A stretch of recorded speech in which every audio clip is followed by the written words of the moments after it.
Okay, as we're getting ready to get into our into our agenda, the summits were born out of information that was gathered from our partners and stakeholders from the Alabama Emergency Management Agency, and also our partner with Dr. Laura Myers, social scientist from the University of Alabama, and her staff. And as this information was gathered, we continued to look into it, analyze it, dissect it, and then wanted to figure out how we can roll that information back out to our partners and stakeholders. The summits are designed to do several things. One, it is designed to educate. It is to educate our community, our partners, our stakeholders on what it is that you can expect from us at the Alabama Emergency Management Agency. It is also designed to educate your community from wherever you are as to what to expect, volunteerism, and everything else. So we're going to educate, communicate, and all of those things. There were three things that came out of the data that Dr. Myers will share here shortly when she comes and briefs you on that information. But more training opportunities, communication, relationships, all of those things came from the information that she gathered, and the summit is just one of the things that will be done to facilitate that. So without further ado, I also want to thank Mr. Jeff Birdwell and his staff here in Madison County. They've been an integral part in helping to pull this together, and this effort today is a birth of partnerships to make this happen and work smoothly. So he will introduce his staff, but before I step aside, and you'll see me all throughout today, I want to take an opportunity to recognize the Alabama Emergency Management Agency. For all of our members, please stand up and let everyone recognize you.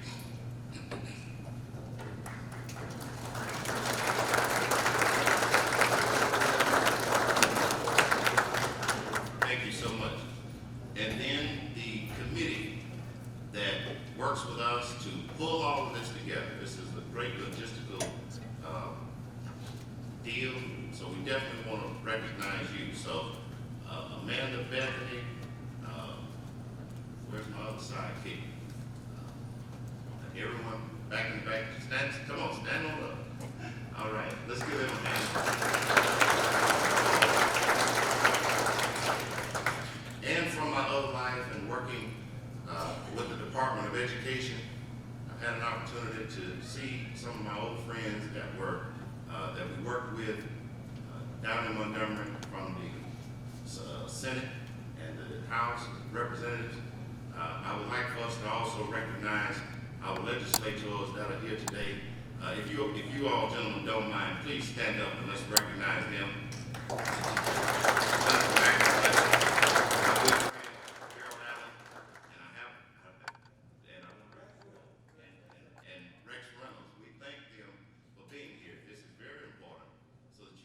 See what it is that we do with what we have and what we need moving forward. So thank you all for being here. All right, at this time, we're going to ask if Mr. Jeff Birdwell from Madison County EMA come forward and give us a welcome.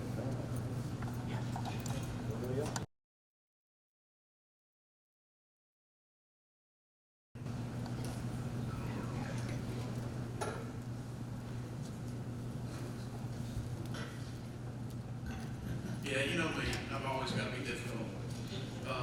Anyway, good morning. Glad to see everybody here. Like Greg, I guess the first thing I would like to do is all of my staff members that are here from Huntsville, Madison County EMA, if you would stand. Got Scott in the back, Bill, Chris, and really for those that are not here, they did an exemplary job putting this on.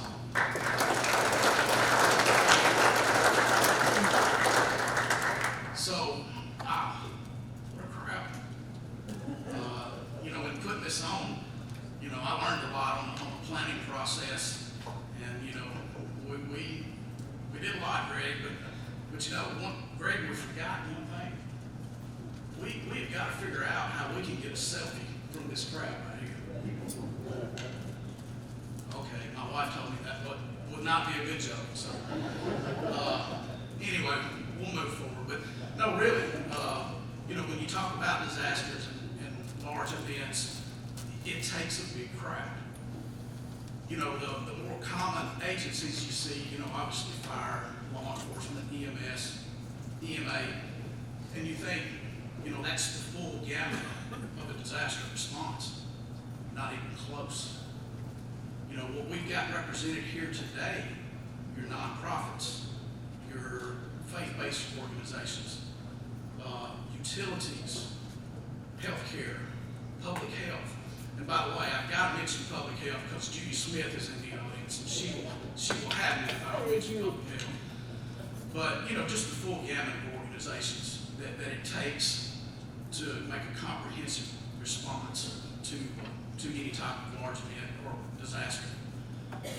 And when you look at it in my 35 plus years in public safety, when you have a large event, you kind of go into two modes. The first one I call the head coach mode, where you talk strategies and tactics. You put these X's over here and they do that. You put these O's over here and they do that. And don't get me wrong, that's important. But that's not the complete picture. You can have that, but that doesn't guarantee success. So there's one other huge element, at least in my career, that I have observed that is absolutely necessary, and it's relationships. And in the end, that's how it all works. This person who can do this person can do that, and that's what it comes down to. So the last thing I'll say is I will offer a challenge today to each individual in this room. And that is, at some point, see somebody that you don't know and strike up a conversation and start to form that relationship. And that's what it's all about. Take advantage of that networking opportunity. Again, I appreciate everybody coming. If me or my staff can do anything for you, let us know. But we hope you have a good day. Thank you.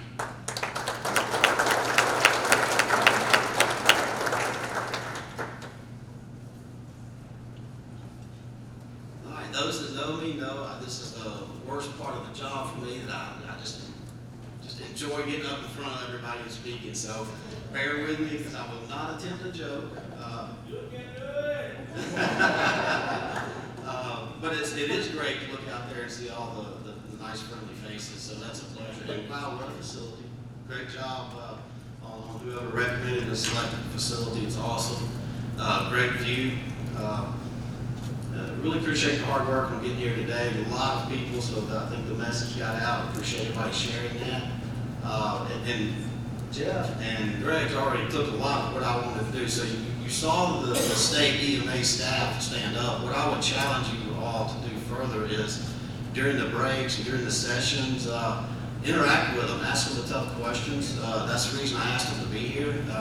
Get in and amongst you all and find out, because I'll say they're like my little spies. I want them out there, and you all tell them what we can do better, what we're doing well that I don't need to mess up, and what we can do better that I can influence and change. So interact with them and tell them that. They'll bring that feedback to me, and we'll act on that. So spend the day today interacting, just like Jeff said. Talk with someone you don't know. Ask them where they're from. What do they do? It's amazing the variety of skill sets you have in here today. And that's going to pay dividends as we move throughout the day and have the different boards, because people come with a different, to one of my War College graduates, see, I'll use a War College term, frame of reference development. They come today with a totally different frame of reference than what you may have come here with. So listen to that. You'll learn from their insight, from their viewpoint. And that's really the key of what we're looking for today, is everybody understand that Resiliency Summit, it's to really make the point. I'll back up and say, as I've traveled, not just in this position, but before, really across the nation in my prior career, Alabama emergency management in the state, the entire system of the state, not just the agency, I'm not talking about just the agency, but the state is well known throughout the nation as having one of the best systems and programs. And it may not feel like that sometimes, because you just don't feel it when you're going through it. But just know that that's how the other states view you. You are the elite professionals in this profession throughout the state, and that's done at the skill sets at the local level. I was just talking with Harvey on that. The amount of experience and expertise and preparation done at the local level is what makes the whole program a success. I tell my staff and others when they say, what is it your agency does? What do you do? And I said, well, other than the few things that Jeff Hargrove, the Information Technology Director, owns with small strategic technology reserve, we really don't own anything else. So I'm sort of like Morgan Freeman in Shawshank Redemption. If you need it, we'll find it and get it to you. That's really what we do. And I think his character's name's Red. I think his name's Red in Shawshank Redemption. That's what we do. If you need it, we find it. That's what we try to do. And we do that through the coordination, collaboration, pre-event to find out, try to get an idea of what someone might be needing, might be asking, what are their shortfalls and gaps, and we try to identify that, because the state, nor at the local level, is there enough money to buy everything everybody needs all over the state. So we have to figure out a way to look through this resiliency and figure out where we can maximize with the effort of the things that we do. So that's really the points I have for today. And I think in terms of that, I'm gonna, so the governor wasn't able to make it up here today. She had other commitments, but she was able to record a message for us. But at this time, I'll go ahead and go ahead and play her message. And so, Dr. Myers.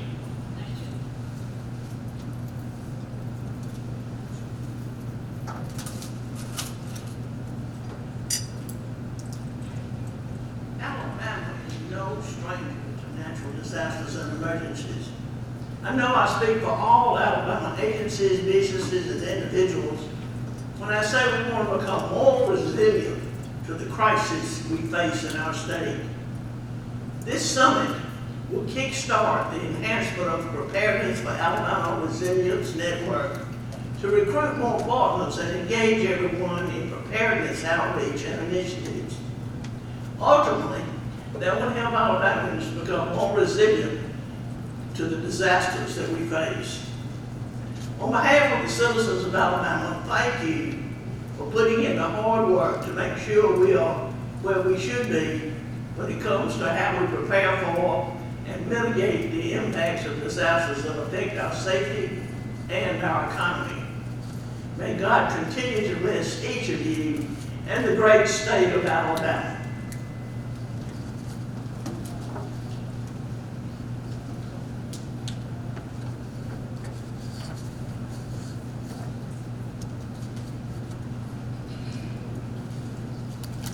At this time, before our next speaker comes up, I just want to take an opportunity to say a few words before we bring up Speaker McCutcheon to do a welcome this morning. That he was instrumental, and everyone needs to know this, that when I worked for the Alabama Department of Education, and one of the things that I oversaw was school safety throughout the state of Alabama, and we worked closely with the Alabama Emergency Management Agency. Matter of fact, I was with the a partner that came up from the department to work with the EMA. And so upon retirement, I came on over to this side and I'm working part-time. But to introduce Senator McCutcheon, I want you all to know that when all of the shootings, and we're still having them, unfortunately, that's going on and taking place throughout the nation. But when he called us, and I was the representative to go over to the State House to have to speak on behalf of the department. But when he called us, he took the lead role in, first of all, organizing the Legislative Safety Committee and passed it off to Speaker Terry Collins and Alan Baker. But whatever we needed, he worked with the governor's office to help us get what we need. And so I just want to say to him that I appreciate that, and so do the citizens and students and parents of this great state of Alabama. And I thank your colleagues for working with you to get us a few dollars. And what came out of that is that training is the most efficient, affordable, effective way to keep people safe. And that's what these summits are all about, is to train, educate, build those relationships on the Alabama Emergency Management side. So unfortunately, as we're going into this 22 school year, we have a rash of shootings that are taking place throughout the country. And we don't take the lead role in that, but we do play an integral role of preventive, proactive measures and working with superintendents and school safety coordinators throughout the state of Alabama. So at this time, let's give a warm welcome to Senator or Speaker McCutcheon.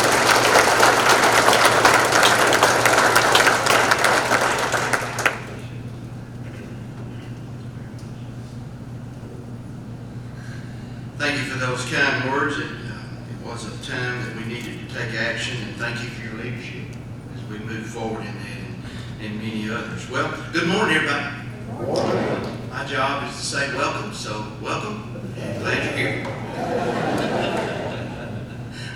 No, I won't labor my comments here. But I do want to say this is, I think, the third event that's been handled across or been put in place across the state, and these are very, very important events.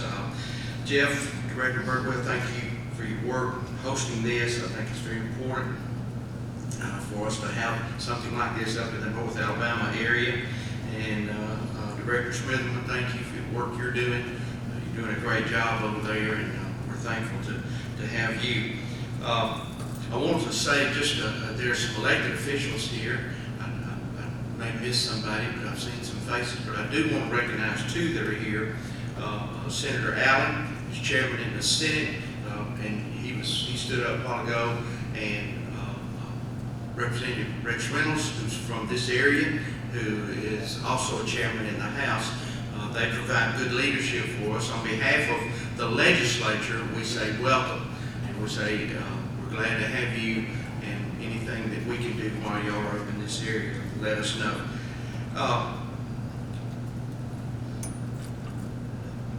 I've had the opportunity in my lifetime to be in the trenches on disasters and situations that are disasters. I have been through tornadoes. We've had natural disasters that we've responded to. As a matter of fact, Chairman Reynolds just leaned over a while ago.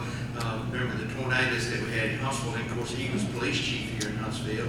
And one of my colleagues in my career in law enforcement, he said we learned how to run an intersection off of a suitcase generator. We improvise and make things happen. But over the years, I've had the opportunity to be in the trenches in emergency situations, and also as an elected official, been in situations where your leadership is needed and you need to bring people together so that you can respond to the public. And in both situations, there's no doubt in my mind that it takes a lot of planning, and more important than that, it takes pre-planning. When the disaster hits, it's too late to do the planning. You've got to have things in place. You've got to have relationships. You've got to put faces with names. You've got to be able to make those phone calls and make those contacts that you need to put those plans that you have worked on in place so that we take care of the public. I remember that the governor had called me during the issue of the COVID pandemic. And I'll just be honest with you. I know we've got representatives, Jeff and Tracy from Huntsville Hospital. I remember that when, from a state perspective, going into the governor's office, and we were sitting there looking at the emergency situation that we had with COVID. Everything from the masking all the way down to schools, children, public safety, working with the public health department. And as we worked through those things, it was probably the most unusual emergency situation that I have ever encountered from the standpoint of pre-planning. Because it's almost everything that we had in place changed by the day. What you thought was the best thing to do for tomorrow, when tomorrow came, you realized there's another issue out there that we haven't thought about. And so I think that this is very timely, Jeff. Director Smitherman, I think this is very timely.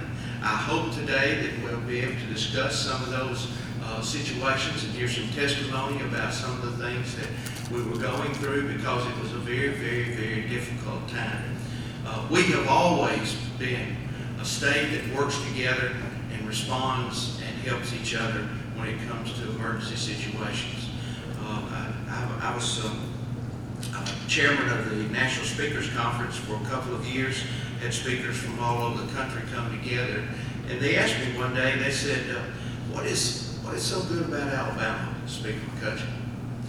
And I sat there for a minute, and I could have given them some political answer or some kind of philosophical statement, but I just stopped and I said, I'll tell you what's good about Alabama. I said, when we see people in need in Alabama, we still have enough heart about us to help each other. See a woman coming across the grocery store parking lot, and she's full of groceries, and she's trying to carry everything. She's trying to take care of her children. It's nothing to see a total stranger come up and say, ma'am, can I open the door for you? Could I help you with that? Or grab a child's hand to make sure they don't run out in front of a car. These are the things that we still do. Southern hospitality. We had the National Speakers Conference come to Alabama, had the opportunity to showcase our state, and I told them, I said, we're going to treat you so many ways in Alabama, you're going to have to like one of them. And that's the thing. But I don't want to labor the point anymore. We're going to hear a lot of good information today. I'm glad you're here. I know the people in this room have a heart for helping others and protecting our communities and keeping our areas safe when we face those disasters. And this is what it's all about. It's all about pre-planning and setting everything up. So welcome, and hope we learn a lot today. Thank you very much.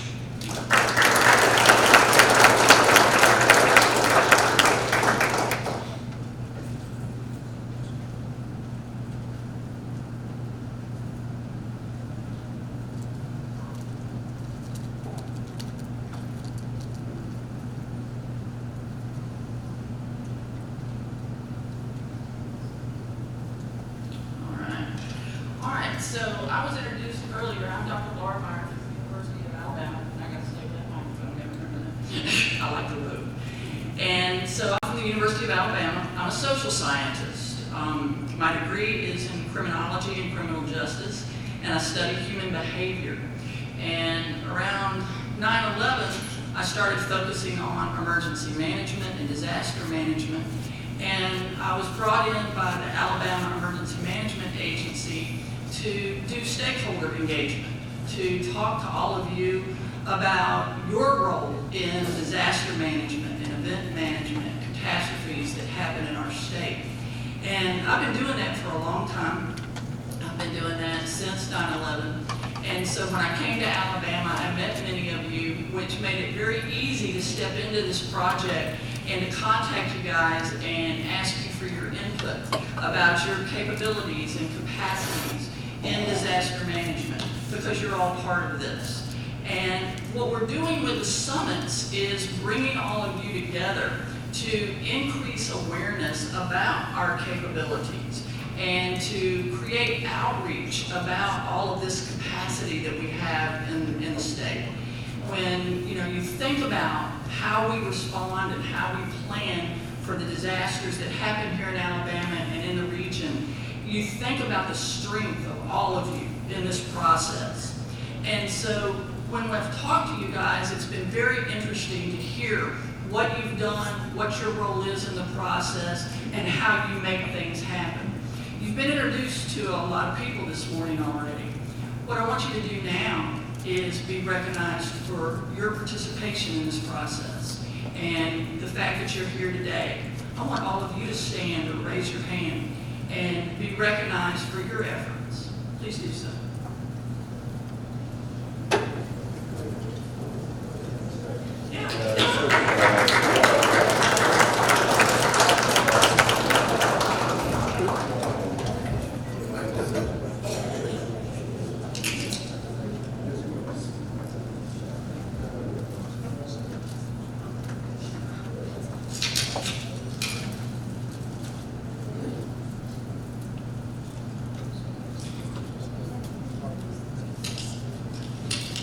Drinks will enter that.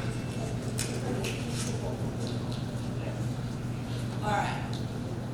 So I also want to recognize some other people. So we've got several state agencies here today. So if you represent a state agency here in Alabama, please stand. ALDOT, ALEA, Public Health, Insurance.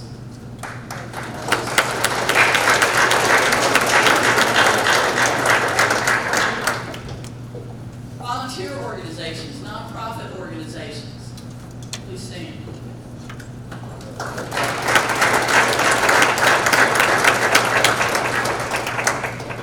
Private sector.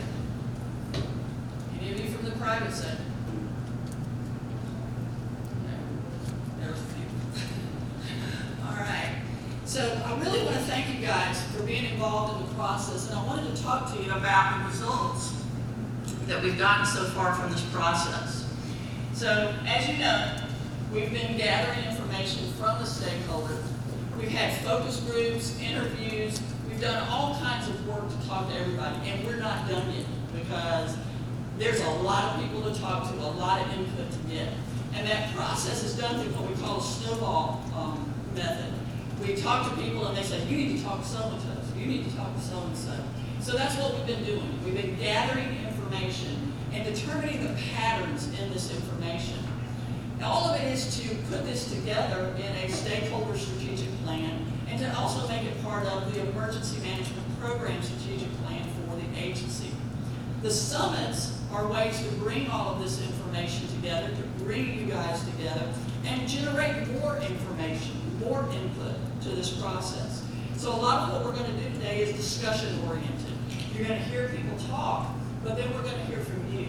So I want you to be thinking about your thoughts, your questions, your examples, your stories that need to be part of this discussion because we want to capture that information. We've also talked to everybody in this process who has a vital role. So local emergency managers, division coordinators for emergency management, as well as state emergency management, have given us our perspectives on their relationships with all of y'all. They're the ones that have told us we need to talk to you. So all of that's come together in what we're calling an Alabama Emergency Management Agency Advisory Stakeholder Network. And that's what you guys are. You are that stakeholder network. And we're going to be talking about that network today. So here's the common elements we've heard from the stakeholders. A lot of it is about resilience. What is resilience? Turn around and look at each other.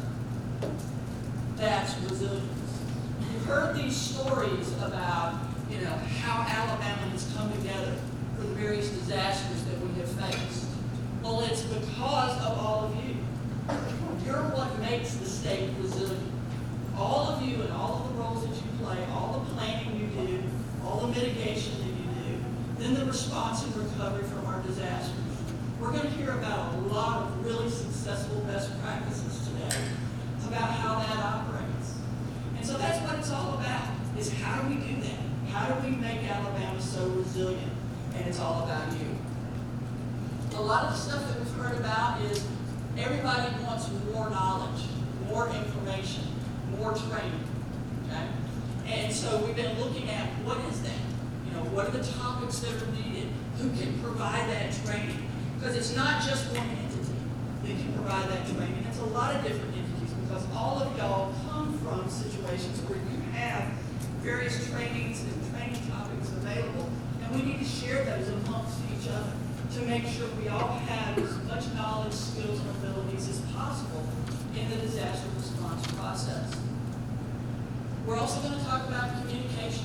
A lot of what we've heard from you is about how good communications are.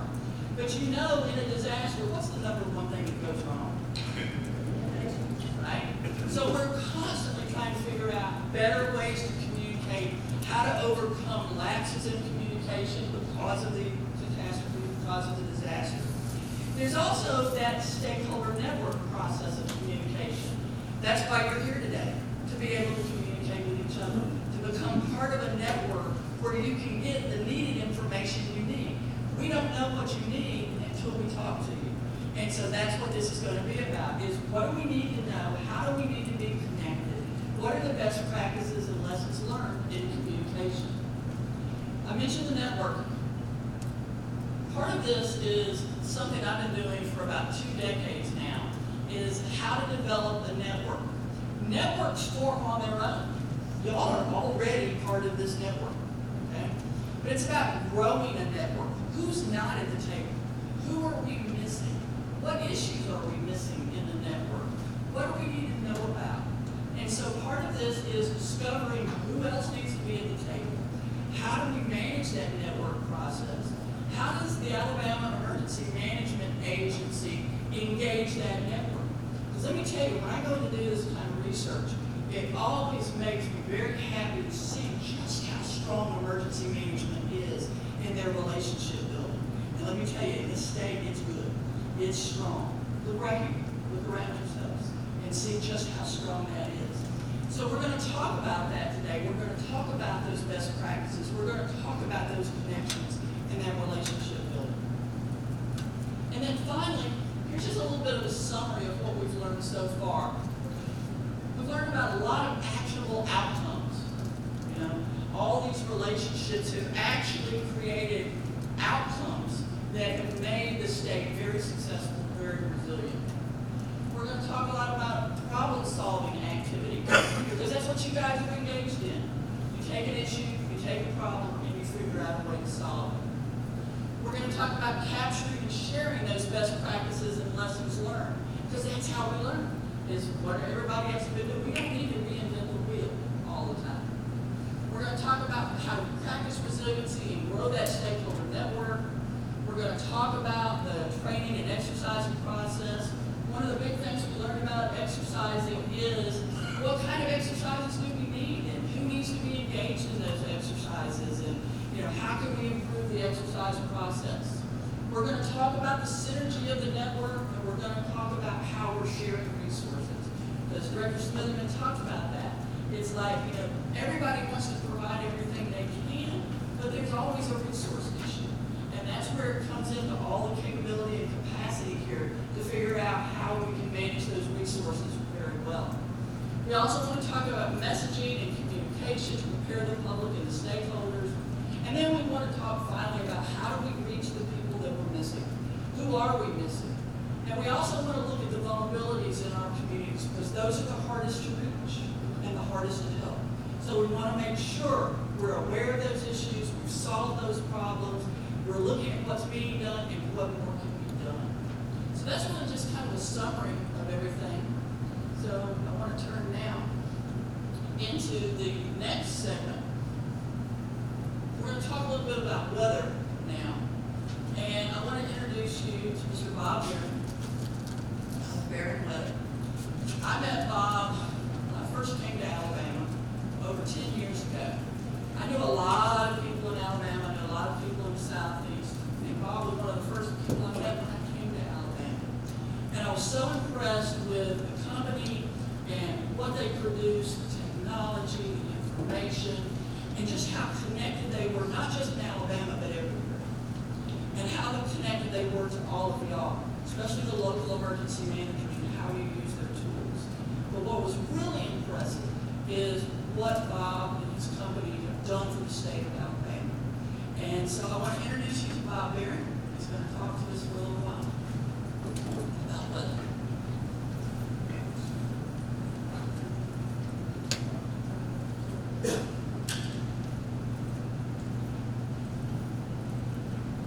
Thank you, Laura. This must be important. This is the first time I've been in a suit in years.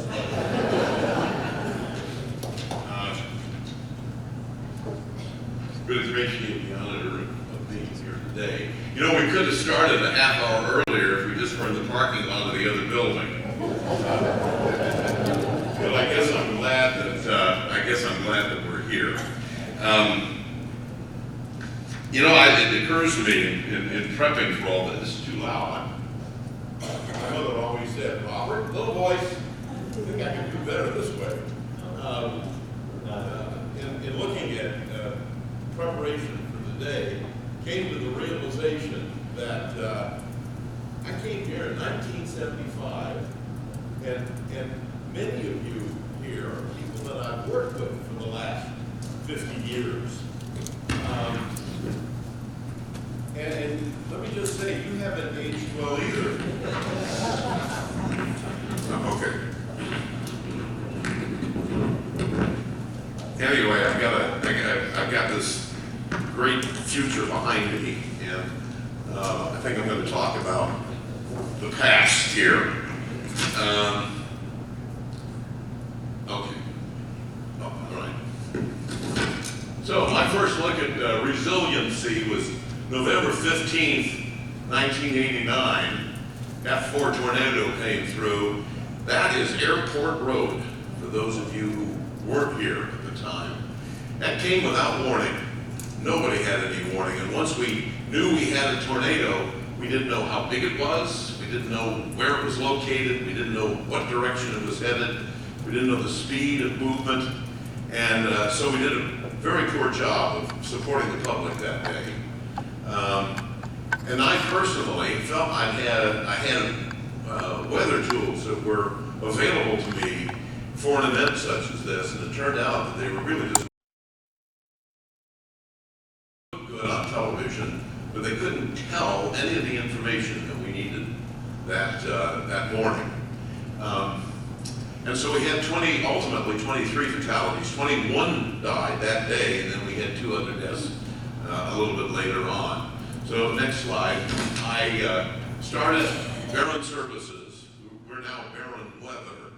A couple months after that tornado, February of 1990. And the things that we were focused on were pretty doggone limited. And the interesting thing is that it hasn't changed over the last 30-some years. We needed to do a much better job of detection of significant weather. Needed to do a much better job of dissemination of that information to those in harm's way. And we needed to have the specificity of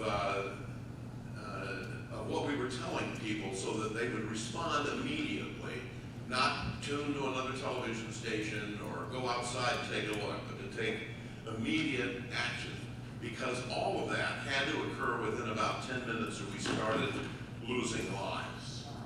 So, started with the detection. The one tool that I had that day was a tap of a NASA R&D lightning network across North Alabama.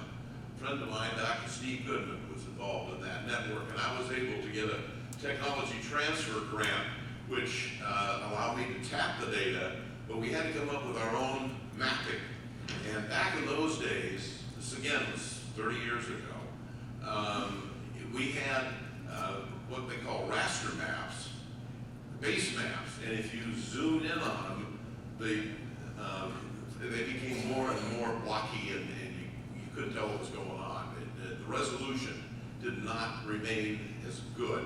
So we played around with and ultimately developed what we call a liquid database, but it was vectorized mapping, so that as we zoomed in to the different streets, we maintained the higher resolution that was necessary. That gave us the ability then ultimately to track storms.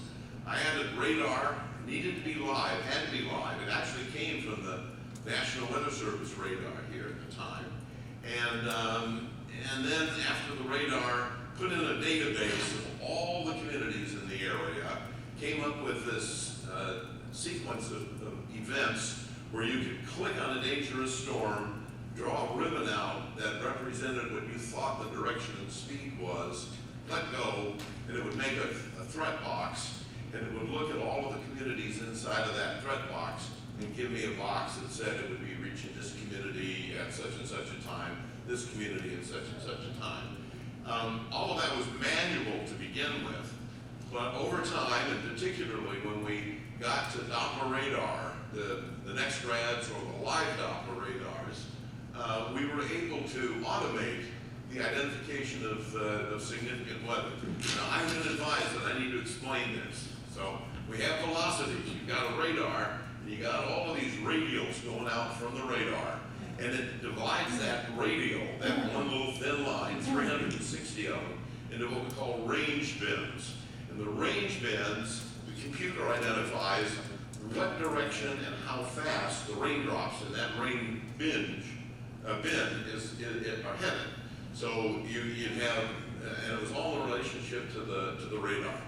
Inbound at 30 knots, and you know what it was at each one of those pixels or each one of those gates. We worked with velocities to begin with, but we pioneered work in shear.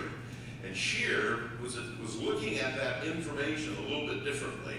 We'd have side-by-side radials, and there would be increasing and then decreasing outbound winds, butted up against, or gate to gate, with increasing and then decreasing inbound winds.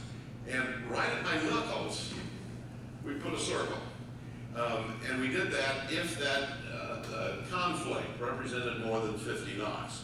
We didn't know that there'd be a tornado there necessarily, but if there was a tornado, that's where it would be. And ultimately, over time, we were able to be looking at different levels of that thunderstorm cell. And if it was packed on top, it gave us greater and greater inference as to the strength and the dangerousness of the storm. So that's how storm tracking came to be. We automated the process, told the computer, you know which way this storm has been moving, projected out for the next 10 minutes, only the next 10 minutes.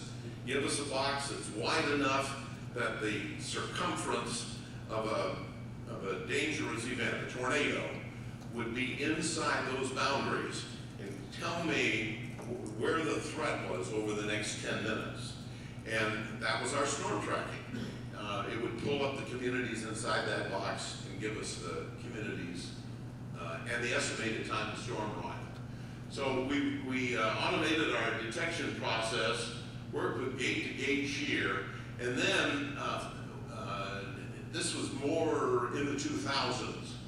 You can do forecast modeling that tells you what's going to happen the next 7 days. Okay? And a computer may take all day long, or at least 6 hours, to crunch all that information and provide you with the next 96 hours. Or you can look at just the next 3 hours and do a rapid update cycle of the modeling process, so you know exactly what's happening, or you're pretty close to exactly what's happening with the environment in the next hour ahead. By taking that information, which we did, and putting the storm, the current severity of the storm, and looking at what the environment was it was heading into, we had a very good understanding as to whether that tornado would be, or the storm anyway, would be increasing or decreasing in intensity. And that's the basis for the Barron Tornado Index. We have hundreds of stations across the country now that use the Barron Tornado Index to point out the most dangerous storms in any given circumstance. And it has been, I believe, an extremely valuable tool for the broadcasters in identifying what they need to, or the information they need to get to those in harm's way. So you detect an event. Hey, this is working out pretty good. You can detect an event, but you got to get the information out. You got to disseminate that information. We started out with what I call traditional communication needs. And Laura, you hit the nail on the head here when we talk about communications. What we did was had a link between us and our broadcast clients. And we were sending them data, training them to use the data that they have, and relying on them to get that information to the public. That was our major way of getting information. But we were also looking at other ways, because this is a highly identifiable threat. If you remember back 30 years ago, we were giving warnings for whole counties, and people would look out the window and they'd say, "There's not a cloud in the sky," because the storm was over the other end of the county. So being able to be very specific was a very important aspect to getting people to respond appropriately. So we were experimenting with email. If we knew where somebody lived, if they registered themselves into the database, the storm tracker would pick out those names and it could send a message to them. Dangerous storm approaching you. We did it with pagers. Remember those? Remember pagers? And then ultimately developed an app that facilitates the capabilities of cellular phones. But there's also been some non-traditional means, and I would pose this as an important thing to be looking at. I think we need to be looking into this more in the future. Originally, I don't know, we got anybody here from Fort Payne or the Shoals? In order to get radar to the far reaches of the area here, early on, I was shipping radar data over the sideband of FM radio stations, and it would be de-encrypted at the EMA office, and they actually had live radar before we had the internet. Packet radio, experimented with that. You can take packets of information and send them over ham radio. You can actually send that around the world if you had it set up appropriately. It was kind of interesting, but we never were really able to facilitate it. Back in the days we had analog TVs. Back in the days when we had portable TVs, remember that? There was this blanking line. I can't remember now exactly what it's called, but it's what locked the image into your TV set, so the image wouldn't roll. It was a blanking page, and we were actually able to squeeze 19 kilowatt into that blanking area, and it took the place of the FM transmission that we did earlier. But probably our most successful effort at non-traditional communication was partnership with XM satellite radio. We developed a product that we shipped to the cockpits of aircraft and to the helms of boats, and to many of you, I think, probably out there are still doing our mobile weather product, so that if you're in the middle of a hurricane, you lose everything else, you'll get satellite delivery of the weather data. That project with XM garnered, well, we still have tens of thousands of pilots that are relying on that data stream, which is coming out of Huntsville, Alabama. And we are holding our own against free government weather. I could talk about that for a while too, but probably need to move on. So detection, dissemination, and response. That's the ultimate thing. We wanted to get those in harm's way to get out of harm's way, to take immediate action. So our approach was to alert only those in harm's way, just those inside of this box. The next 10 minutes with the design width of that box, only when they're in the box. Don't bother them with superfluous announcements and stuff, just the alerts. And then to provide recognized landmarks such as communities, major intersections, schools, things like that can tell you, yeah, we're talking about your place, and rather than somebody else's. But the whole effort really was to have those in harm's way respond as quickly as possible. And we really haven't changed now since the company's started.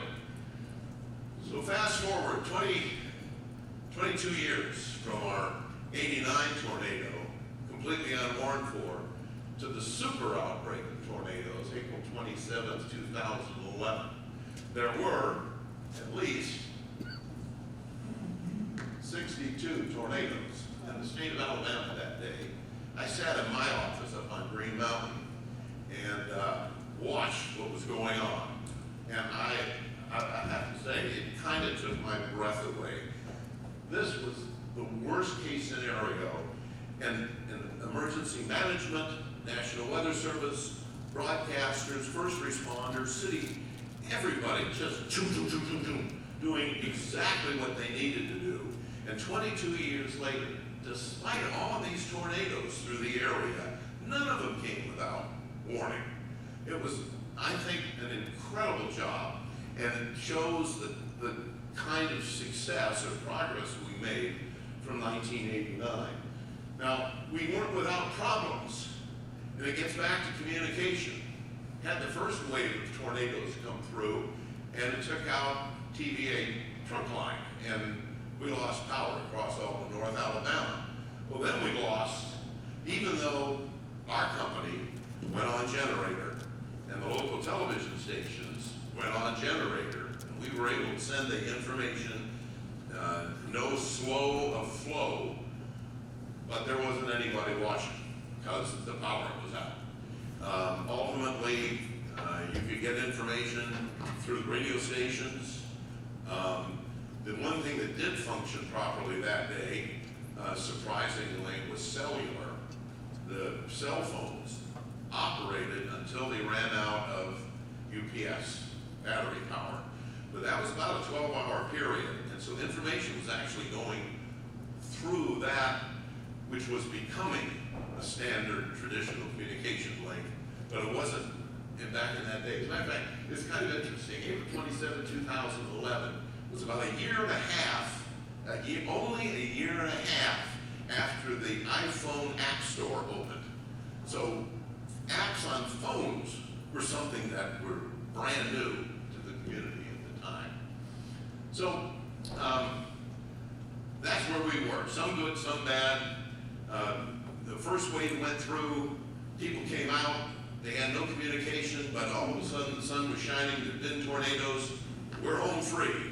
And then the second wave hit. And that's actually when we started losing people. The second was really much rougher than the first round of tornadoes. So in the wake of all this, the governor asked a committee, a track committee, to take a look at what we did well, what we didn't do all that well, and to come up with some suggestions. There were a multitude of them, and I kind of worked with the committee. What we saw was we needed to be looking at definitely means of communication other than what we had. Since cell actually survived this horrendous event better than anything else, we put our focus on cell phones and an app. But we were already able to, if we knew where you were, we could give you a warning. And just you wouldn't disturb anybody around you if they weren't really at risk. And we also created a function, which you can kind of see here on the side, where individuals, say an emergency management office, could put a circle around an area that they wanted to communicate in and could send a message to just those with the app inside that area asking for information or providing information, and would be able to get text or pictures back from the users. Two-way communication in areas of choosing of emergency management. Well, I tried to explain that even to our staff and had a difficult time. We kind of decided that we couldn't explain it to an entire state. Certainly couldn't get a quick turnaround on what I wanted to get in front of the public. So we said, oh, hell with it, let's just give it to them. And so we did. We introduced Alabama Safety Net. We've underwritten the cost now for a decade. And we've supplied every EMA office. Each of you somewhere has a Baron computer which gave you the capability of reaching out and touching all of the citizens with the app in your county. We even had it isolated to county so that you wouldn't accidentally be telling somebody in another county some information. We made safety net up. You were ahead of me. No, ruined that one. Okay, so that's the past. As of the turn of this year, I retired as CEO of Barron Weather, but that doesn't mean that I've stopped. I've just traded hats, actually. Now you can put that in there. So there's a lot more excitement ahead.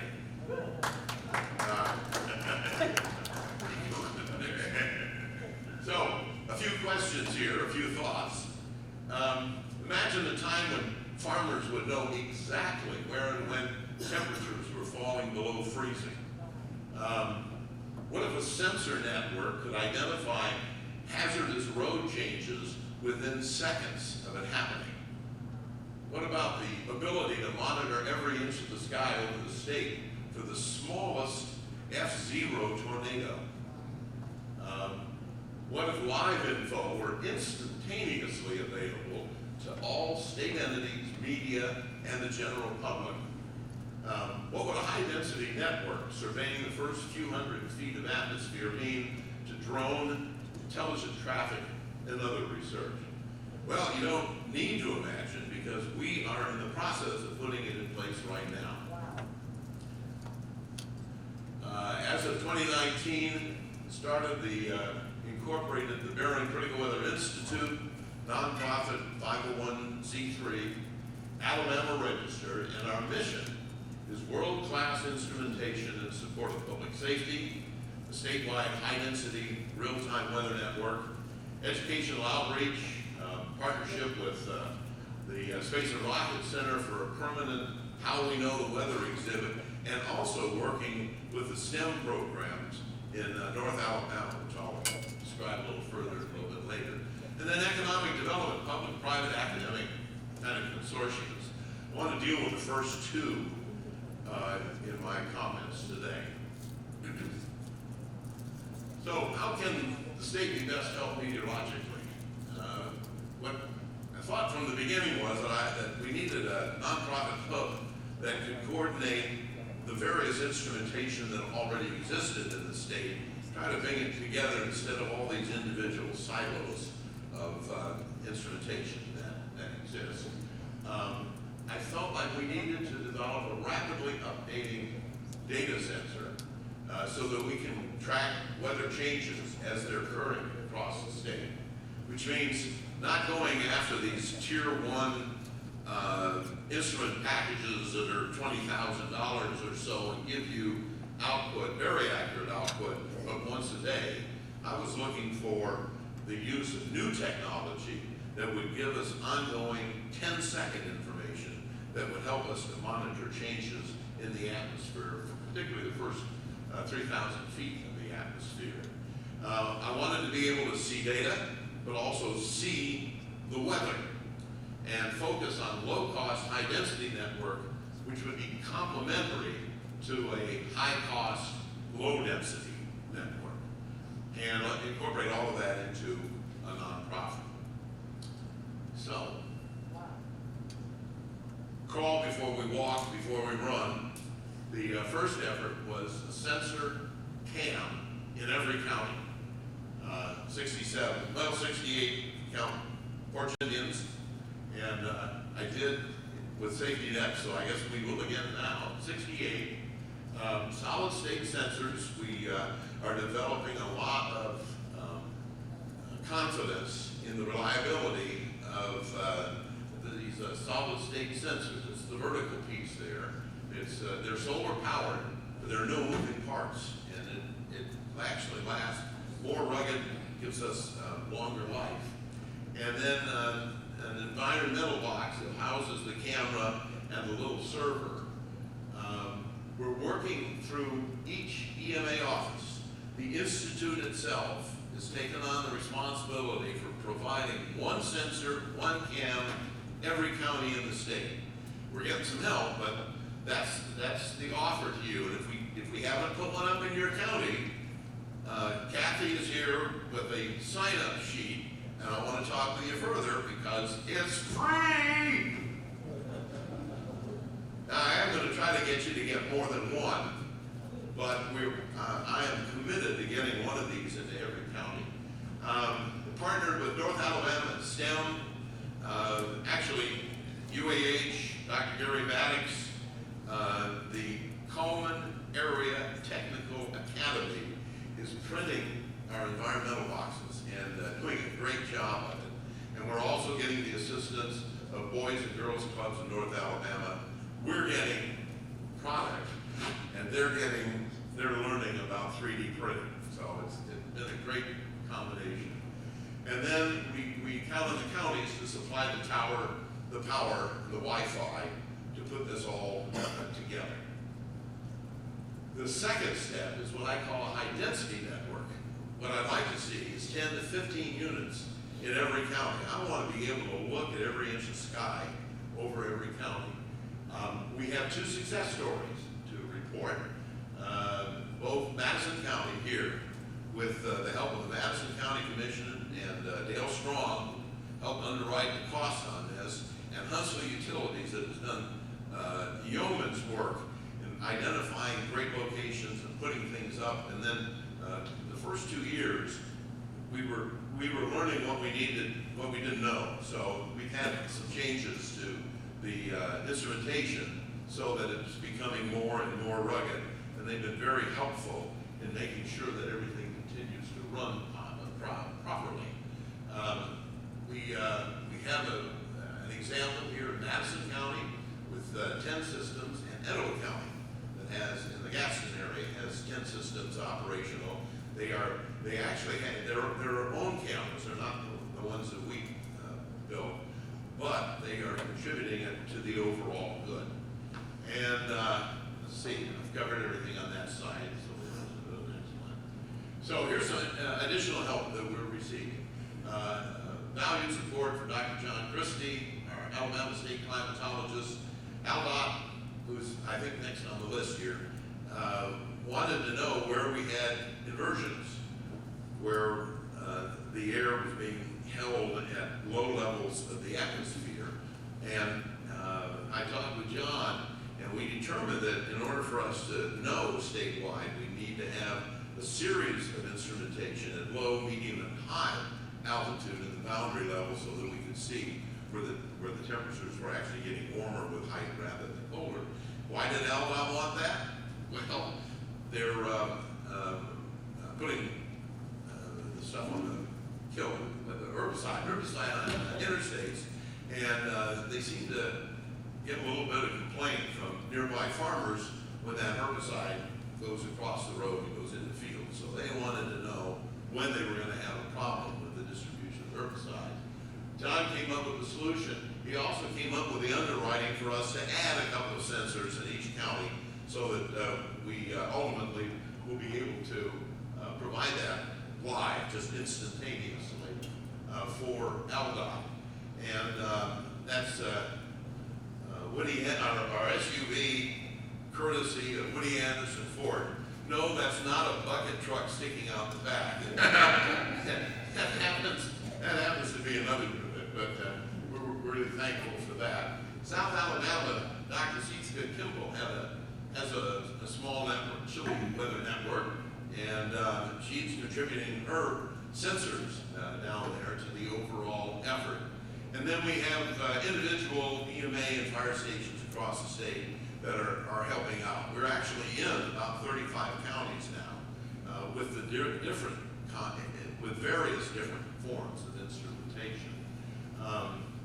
Our work with ALDOT, to me, has just been spectacular and an example of exactly where I hope to have everything go. And one of the reasons that I'm here today, we worked initially with ALDOT, and so they have allowed their road weather systems to be incorporated into what we're doing. We're getting information from those units every 15 to 20 minutes, but they have updated so that we can get minute by minute information from their road weather systems. And they have authorized us to use their cameras, not only allowed us to use their cameras. Most of them are looking down at traffic, so they're not a big help to us, but some of them have enough view of the sky that actually contributes to what the overall effort is. But even more importantly, the last 3 severe weather events, they have taken their cameras, their algo cameras, pointed them to the sky and west during severe weather for the benefit of all of us, but specifically emergency management. And I think that is the kind of thing that the Institute is really trying to further across the state. We have a joint project sensor cam in Moulton and future plans to co-locate. So Alabama puts more of these systems out, but they're going to do it in consideration of some of the things we need, which is a look at the sky. And so we're going to be helped. We're going to be working jointly to get co-located sensor cams. And let's see. Okay. This is our partnership with Alabama Power. I am thrilled to announce we worked with them, put a system into Birmingham and one into Tuscaloosa, and the one in Tuscaloosa picked up an F0 tornado a couple of weeks after we put it in. So we have a long-term MOU now with Alabama Power, and they've got 12 sites that are going in. You can see the blue markers. Mobile is installed, and I think Lake Martin gets installed tomorrow. So we're real close on getting all of these installations in. But the Tuscaloosa unit did pick up an F0 tornado. So I want you to see this. There's look at the horizon here. See over here? It picked it up during 4 frames is all. But you go ahead and hit the forward there. And 2, 3, 4. Still on the ground. Just barely see it out there. But that was an F0. Nobody knew it existed until after the fact. And we're also getting some exceptional nighttime views. This was actually back in 2019. This is a little bit before Christmas. You might remember there was a tornado just to the west of us, I think Limestone County. And it fell apart before it came across Huntsville. But this is Huntsville proper. And we do get to see the wall cloud come across. There it goes. That's it. So, how do you get to see it? How do you get to use it? You go to our webpage, Barron Critical Weather Institute, and there's a big red button there that says View Map. And go on to the next one here, and you click on that, and it'll bring you to the webpage. And each of those little wind vane icons represents a sensor.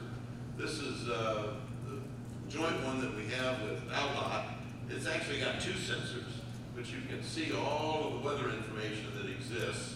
And then if you click on the icon, and down at the bottom left, you click on the time lapse, it'll give you ongoing time lapses of all of our locations. This is one of the 10 Madison County sites that Huntsville Utilities, everybody who participates gets part of the logo. That's part of the selling point. But this is one of the locations here in Madison County. Also, that same map is available on that Alabama safety net. We've moved it over to the safety net, and you can see on your phone all of the sites updating every 10 seconds. You can click on any one of the icons. At any given point, there's probably 1 or 2 systems that are down, but overall, we're getting more and more of them in. And my philosophy really is, if I can get 1,000, we can have 100 that are down and still get the kind of information that we really want.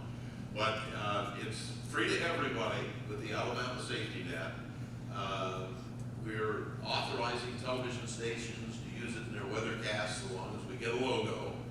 And we are actually working with the University of Alabama actually on a project. This is the first collaborative using our iCard data. So, but the future goal really is to have a complete selection of instrumentation for marine, for aviation, for intelligent transportation, all adding to the total good. Here's our Science Council.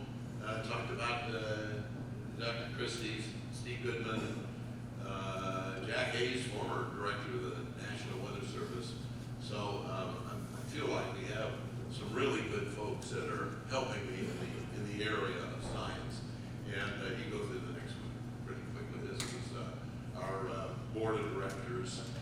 Advisory Board, who are becoming much more active. Barron Critical Weather Institute, partnership with the U.S. Space and Rocket Center, we anticipate having an exhibit.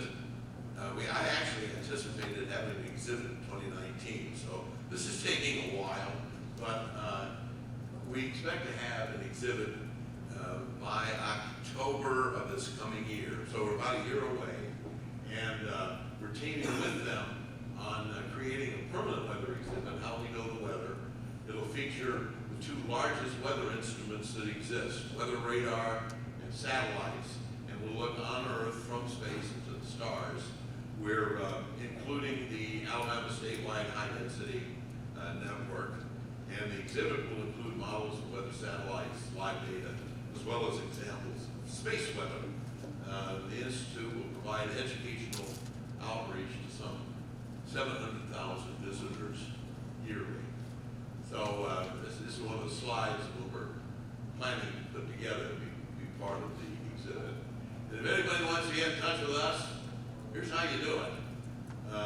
Bob at aroninstitute.com, Kathy too, our Chief Operating Officer, Kathy at aroninstitute.com, and then we have a sign-up sheet, which is even better. It's old, but that's the good way of doing things. So with that, I'm finished. I understand that people like a polished, finished speaker and not finished.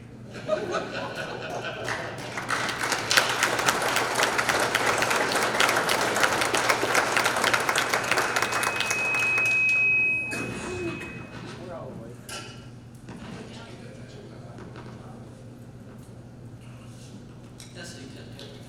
All right, Bob, stay up here. So, this is really interesting. How many of you were aware of all of this work that Barron's has done? That's what this is all about, is bringing this kind of information to people who are aware of all of this. And Bob really stressed the whole communication factor.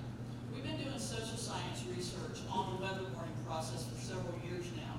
And one of the things we know is that the public wants to know location and timing. And what Bob just illustrated is, how do we get that information? Look at the science, look at the technology that they've put into this to get that information. And he gave you the evolution of what they've done over time. This is pretty sophisticated stuff. It's right here in Alabama. It's right here with us. And so we're very lucky to have all of that and to see how it's being used and how it's really getting geolocated to specific locations and specific infrastructure. The roadway weather part of this is huge. Do you like driving in bad weather? Wouldn't you like to know what you're getting ready to deal with? It helps people make better decisions. So let's hear from you guys. What are your thoughts? What are your questions for Bob about this? And Carly Clark's got a microphone in the back, and she's going to come to you when you're ready to speak.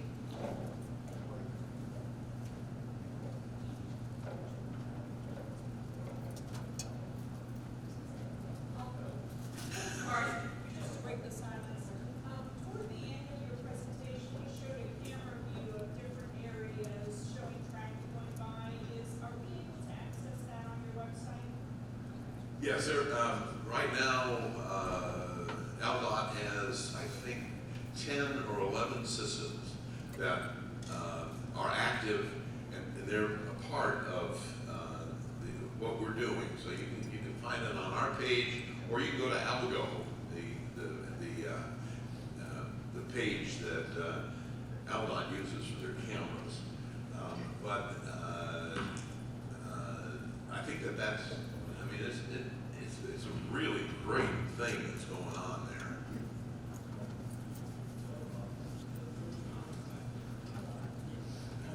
Hi, my name's George Connor. I'm Deputy Director for Operations at Alabama DOT. The website that Mr. Barron is referencing is algotraffic.com. algotraffic.com, and it has all the things he mentioned and a lot more. There's also a free app that you can get from Google Play or the Apple Store and it is simply called ALGO, A-L-G-O. And we encourage you to use it and appreciate Mr. Barron's efforts and collaboration with the department to enhance that tool. Thank you. We appreciate it. This is a great example of cooperation among agencies, kind of breaking down some walls. Hey, Roger Presley, Alabama National Guard. So, hey, thanks for that information. It's a lot of great information. A lot of things that I did not know. So, out of curiosity, those individual units that you are committed to putting in each of the 67 counties or the 68 locations, what is the range on those? And are you finding that the local EMAs are getting on board by trying to solicit and get more of those units within their counties? It's been a little uneven, but I hope that as of this morning, there's going to be this wholesale rush.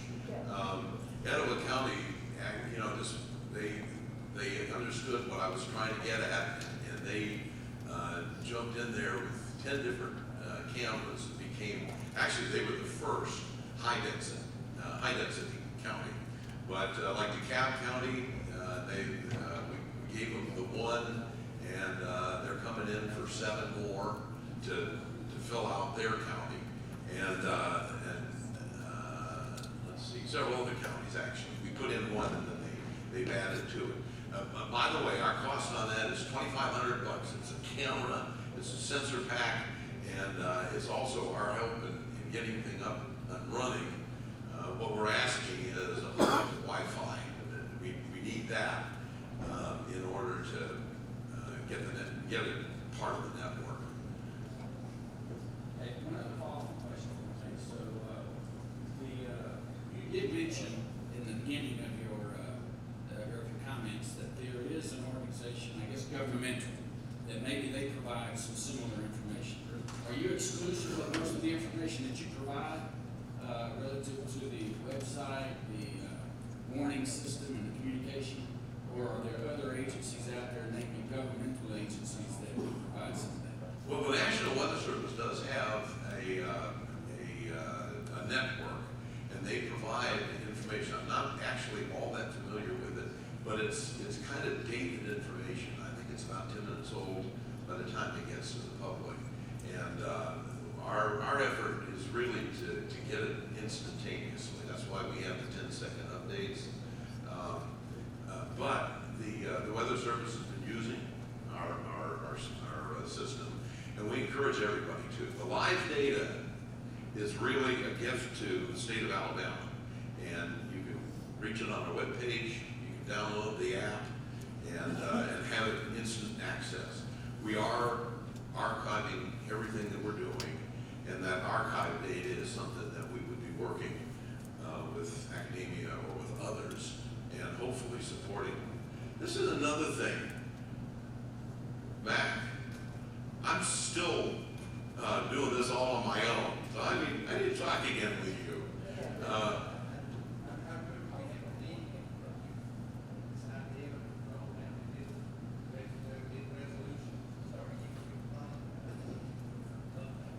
Well, yeah, I appreciate it. So far, we're self-funded, but we can only get so far with that. Yes. Hi, thank you. I'm Frances Akridge. I serve on Huntsville City Council, representing the east side of town with an eye for the rest of the city. So as a follow-up, my question is, A, what can elected officials do to help you? I think I already know. And B, on the human behavior side, do people actually make better decisions when they have this information? We want them to. I'm wondering if we know if they do. You know, that would be more Laura's arena, but our experience, my experience over 30 years, is that the more specific information that you give without overloading people on superfluous information, the more you can expect them to respond. I talked to a bunch of the latchkey kids in that '89 tornado, and they were paying attention, but they didn't, they weren't getting any information. And they actually, so many of them ended up doing what they were supposed to do, all by themselves. You know, they were there, they'd go into a closet, close the door. One kid closed the door, and there was all this ruckus, and he opened the door, and he had no home. The closet was about the only thing that was still in one piece. And it's pretty traumatic for a kid. Certainly traumatic for me talking to him. I was resolved that the more specific I could be, not, you know, it's in this county, or we talked with the motorcycle folks on a whole different subject, but they were saying it doesn't help to tell me that there is a tornado warning for such and such a county, because I don't even know what county I'm driving through. And it's kind of that way with people too. You need to be able to say, this storm is located near this school. Matter of fact, that's one of the things that James is so good at. James Spann, he knows his marketplace like the back of his hand, and he knows these landmarks that people are familiar with. Being able to say, is right near that drive-in movie is what gets people to respond. And supplement What that. can people, elected officials do to help you? Elected folks. Oh, well, we have these units in right now, in Madison County particularly, but it would be great to have more systems. We probably have 2 of the 8 that are causing us problems right now. So if we had 15, we just have better and better coverage. And I've set this thing up so that communities, particularly through EMAs, can work to put another unit that's directly in your area of responsibility, and it's done for the citizenry. And the more we got, the better it is. High density. Yeah, the closer you can get that information, the more you can localize it, that's what helps the public. So your question about, does it help people make good decisions? That's what we've seen in the research, is it has a lot to do with people being aware the information is available. And they want to know if it's close to them. Because if it's not, they're not going to take action. There's a whole psychological issue going on. It's like they don't want to take action unless they have to. So if we can localize this information, and we can do that as part of a trusted relationship with the network, the broadcast meteorologists, the National Weather Service, the emergency managers, everybody that's involved in this process, disseminating that information and getting it in the right hands. Bob mentioned the motorcycle riders. It's like you've got to have the information where you're at. If you're traveling, if you're on the road, if you're at home, if you're on vacation, you've got to have that geolocated information with you on hand at the time. That's where the apps come in. That's where the websites come in. That's where the alert notifications come in. And it works. And we've got plenty of research to demonstrate it. And y'all should be really proud of how well that works in this region. Laura, this question is probably for you. As this smart technology has improved, is our state as a whole, maybe individual counties, are they putting less money towards fixing those sirens, that break and malfunction and they don't go off in the middle of the night? Is there an effort to maybe move closer to this? Well, what's been going on in every part of the country is the use of multiple ways of getting the information. And there's a lot of information out there about the sirens and the siren technology and what sirens are actually used for. There's a lot of issues about maintenance of the sirens and resourcing the sirens. And so now it's gone to look at all these other tools that are available. And you need all of those tools because they all work differently. Like Bob's talking about, different ones are going to provide the information at different points in time. So you've got to have everything you can. So like overnight, how are you going to get a warning overnight? How are you going to get a warning while you're on the road in your car?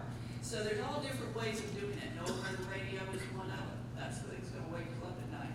Those apps are great, but they may not wake you up at night. And then you want to make sure they're geolocated. And no weather radio is not geolocated, but it'll wake you up. So you've got to have all of those tools. When I first started in television here, one of the things you'd say is, and the current temperature at the airport. And that's because that's the only place that they had a thermometer. Nobody lived at the airport, that was the big joke. But we had exactly 3 sensors in North Alabama at the 3 different airports that existed at the time. And to see the difference now with 10 systems just in Madison County alone is something that I'm pretty proud of. So we don't have to stay at the airport. And no, that was at the top of each hour. So you didn't get it the rest of the hour. Just wind gusts and all the things that can happen instantaneously. My name is Carol Lindsay, and I'm the emergency management director for Marshall Space Flight Center. And I would say we've been using ARONs as long as I've been here. We have to pay for it, of course. But we have been using it. We use it every single day when we are dealing with guys who are up on their towers. We use it when our guys are out working on doing yard work and doing sorts of cleaning up. We have crews that are up on top of buildings. We use it for every single thing, and because it is so precise and so quick, we can count the strikes when a particular lightning, because it's a big deal. We get our guys off the buildings, and we're outside. So it is, we use it for everything. We track, we send people home for particular weather. We track everywhere in the North Alabama and the southern sort of Tennessee area, because most of the people we have live in Madison County, but we do have them living around us in several areas. We can track everything as it comes in, and we know whether it's coming to the center or whether it's coming distance away. So it gives us time to send our people home if they need to go home. It gives us time to put people in shelter, to take people out off of stands and different things that they're doing, and to be prepared for something coming in. So we live by it, we swear by it. It's a great product, and we appreciate the fact that you have developed this, because it is God's gift for us. Well, thank you for your kind words. I can honestly tell you that I believe it is the best safety app out there. We have all of the weather service warnings. You can turn them on or turn them off as you like.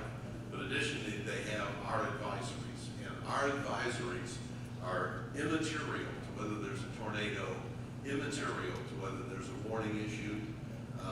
Ours only tell the user when there's a dangerous storm that will affect them, or a twisting storm that will affect them. And it's usually a precursor to a warning, but there are many, many times that is the only warning that somebody has gotten. And that's an extra plus associated with the safety net. I honestly think it was a little bit ahead of its time. I pointed out that the App Store came into existence only a couple of years before we put it out. So apps on cell phone were something that was kind of new, but we've had over 11 million advisories or warnings, and we had an initial download of about 250. So about 250,000 people in the state of Alabama were using it. I think it's less now because it hadn't been promoted in quite a while. But we also have some emergency management offices that are using it as their only means of communication to residents. And I feel very comfortable in saying that the Alabama Safety Net is an app that you should have no matter what else you have. And you should have more than one app anyway.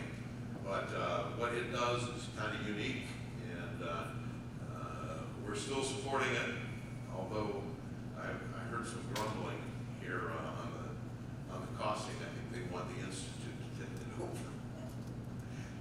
Now that I'm no longer CEO, I have a seat. I'm board chair. So that won't happen for a while, but. Good morning, Mike Gallagher, Missile Defense Agency, EMA. Does this have the capability to do any kind of archive or backtrack, so you can do forensics after an incident? All the cameras are PTZs, so we can pan, tilt, zoom. And what we're doing is giving each of the EMAs the control over them.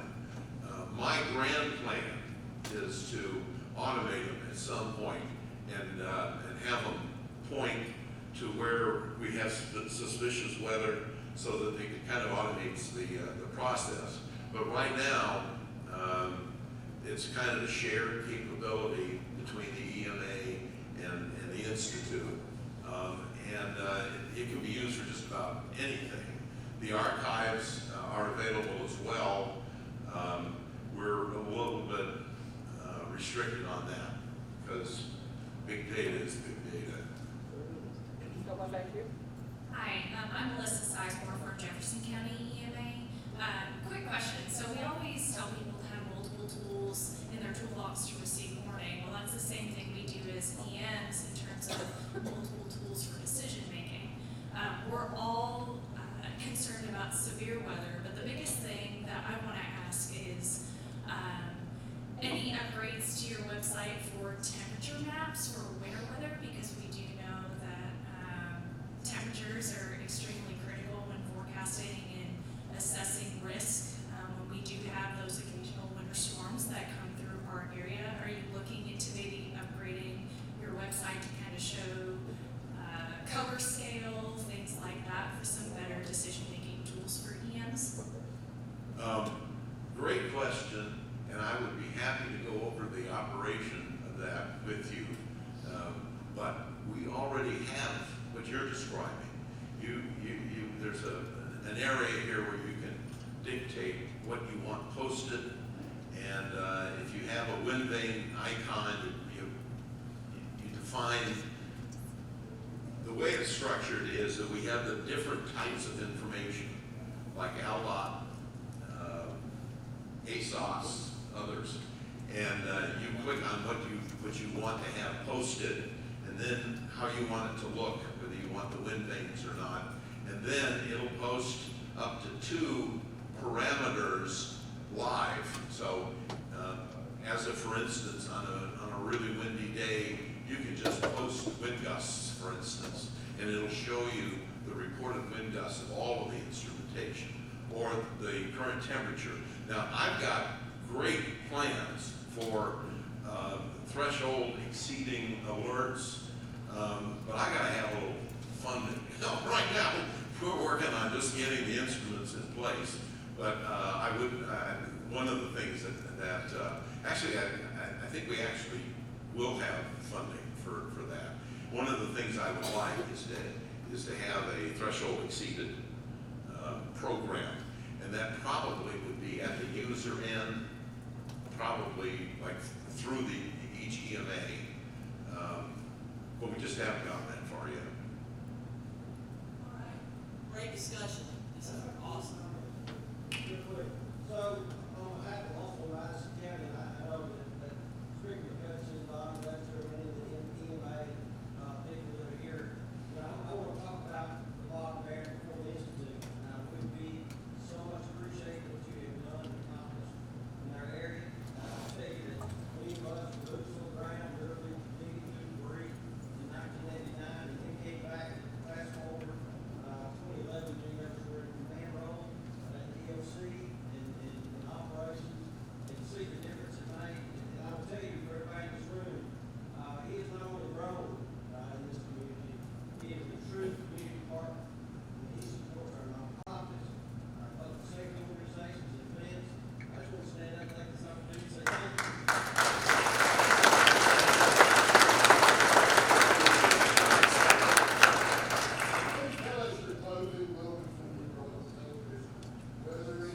Motion.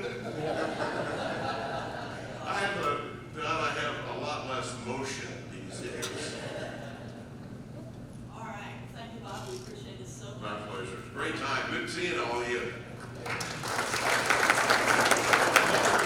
The sign-up sheet, we really do want to come away with some folks to talk to. All right, we're going to take a 15-minute break. We're a little bit behind right now, so we'll move that up. We'll start in about 5 minutes till 11. We could have been in the parking lot. We could have.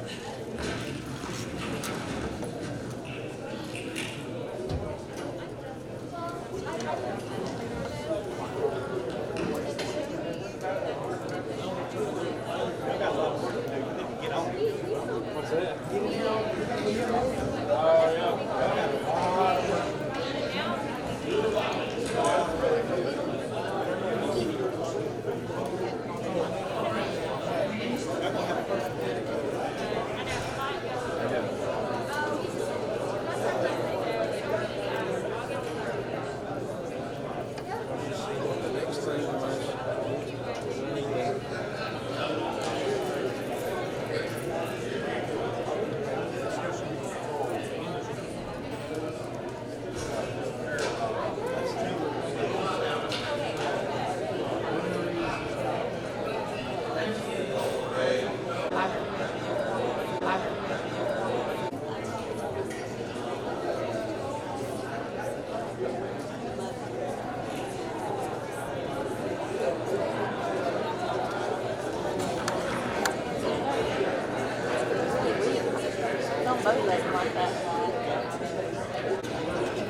Okay.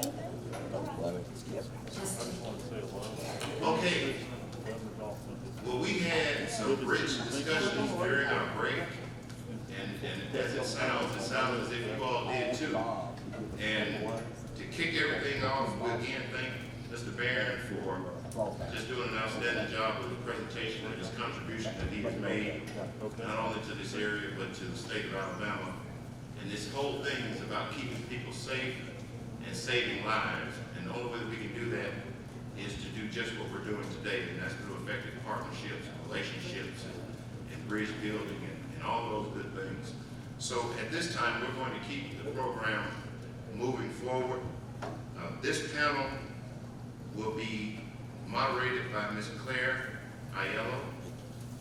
And so we want to ask everyone on the panel and Ms. Claire to come forward at this time. Thank you. Hi everyone, how you doing today? Good. My name is Claire. I'm the Vice President of Marketing and Communications at the Huntsville-Madison County Chamber of Commerce. And before we get started on our first slide, I want to ask you in the room, and I recognize some faces who will know the answer to this question, but if we're on a first name basis, don't answer this question. So if I haven't met you, if you're maybe not from this area and you come in today, how many of you know what a Chamber of Commerce does? Okay, I'm seeing some hands, that's great. And then my follow-up question, how many of you engage with your chamber when you are planning for a disaster or handling a situation? How many of you engage with your chamber now? All right, so we have some improvement that we can make in that area, and hopefully today we will enlighten you on ways that the chamber can help and the ways that your business community can help. And I have some folks who are going to help me with that discussion. First, I'm going to explain what a chamber does. We are a membership organization that engages with the business community. We're a membership organization. That's the key term, and that's what many chambers are across the United States. Some are big, some are small. We are fortunate to be a large chamber. We have about 25 employees, give or take a few, and we work in many realms. We work in economic development. Not every chamber does that, but we assist the city and the county with economic development here in Huntsville. We're not an entity of those organizations. We do receive funding from those from the city and the county, but we support them with economic development. When they are recruiting a new business, we help them with, we show that business some land options. We look at where it might be best for them to locate, give them options on what they would see here in terms of workforce, who they can hire, and then we help them with announcements. We help them grow up their workforce and hire people and get to operation, and then we help them along the way. We also help existing companies when they have growth plans. We'll talk about that with Becca in a moment. We offer support through workforce development, advocacy, communication, educational outreach with the K-12 schools, the community colleges, the universities. We want to make sure that the students that are in our schools now know about the jobs that exist here in Huntsville and Madison County, so that they will think about these jobs when they graduate. We want them to stay here. We have companies that have openings, and we want those companies to be able to fill those openings. So we want to make sure our students of today know that they can work right here in Madison County. And then we also have a direct line to CEOs and HR teams. And that's kind of what we're going to focus on today as we talk about what we did during the pandemic and how we were able to communicate messaging with the companies pretty directly. So, first I'll mention just a quick thing, and I know Jeff Broadwell is going to go into this later this afternoon, probably in his session with the mayors and with Kelly from the city. But we got involved in this pandemic response through frequent phone calls that we had. These were daily at first. They started in March of 2020 when the pandemic just started. We talked with a group every day. We had, on the line we had the city, the county, the health department, the hospitals, PEMC, our chamber, and Redstone Arsenal, which employs 50,000 people, a lot of workers out there who are, we want to make sure everybody stayed on the same page about the challenges that were popping up. This was very early on. There was a lot of unknown territory to come, but we talked daily about the different things we were seeing. At first it was just listening a lot to the health department and the hospitals. We really wanted to keep the numbers down. That was the first goal. To keep, the spread down, to keep the numbers going in the hospitals down so that we can keep managing this situation. Different things popped up along the way, but that was the initial goal. And we gave updates on what we were experiencing, we listened to them, and we asked how we can help each other. What kind of messaging do you need us to share? At first, it was about masking, and, trying to stop the spread. It evolved. We'll talk about the vaccine mandate in a little bit. That was definitely an interesting chapter, but these calls continued for months and months. They went from daily to weekly to, anyway, they were very helpful to be part of that conversation. So let's get to our panel today. One guest was not able to be with us, but we'll share some of what he was going to share.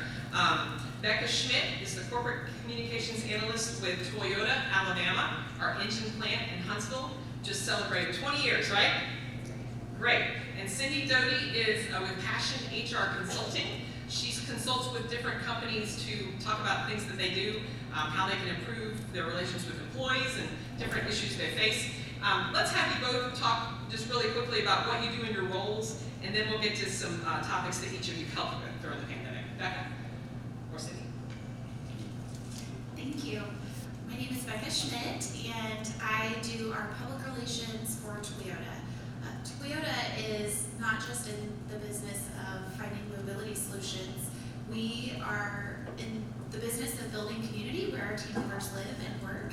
And so when it comes to disaster preparedness and response, whenever there is a community need, we want to be there with helping hands to assist. And we have a long history of doing that.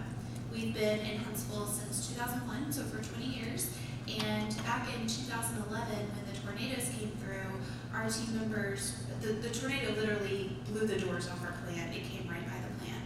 One of them did. And so we stopped production for over a month, and our team members still came into work, but instead of building engines, they went out and they did disaster relief and logged over 26,000 volunteer hours for that one event.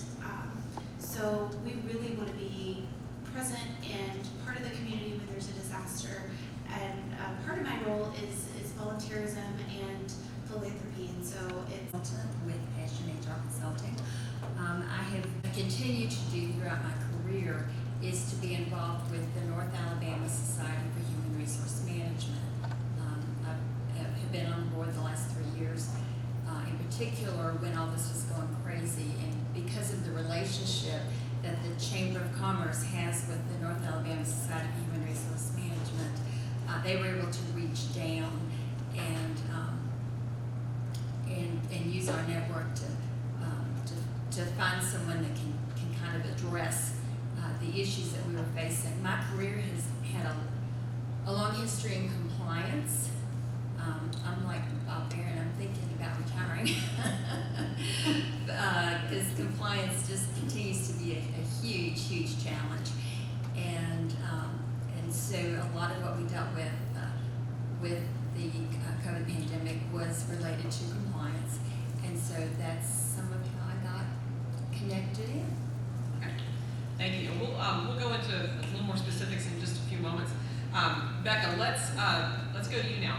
During the pandemic, Toyota saw that auto sales were, not what they usually are, and you guys decided to make something different.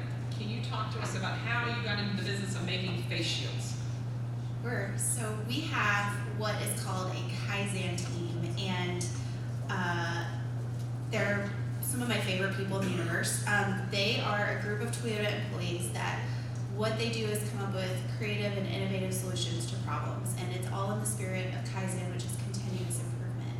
And so when production stopped, it wasn't safe for our team members to come to work. The Kaizen team immediately jumped into action, and they started looking at how can we make it safe for our team members to return. And then the second part of that was, what can we do with this downtime? And we had the ability to make face shields, and so they immediately started producing face shields for the community. And it's because of our deep partnership and relationship with the chamber that we were able to produce those face shields, and then they were able to actually distribute those to partners in the community. So they went to the hospitals, they went to nursing homes. We have a slide for that. Oh, good.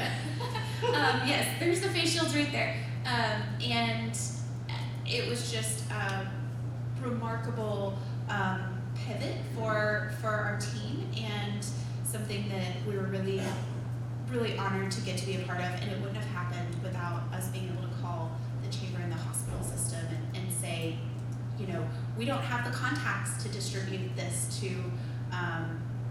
the community. So we appreciate their role in that. Your residents, your employees are residents of this community. They wanted to feel part of the solution.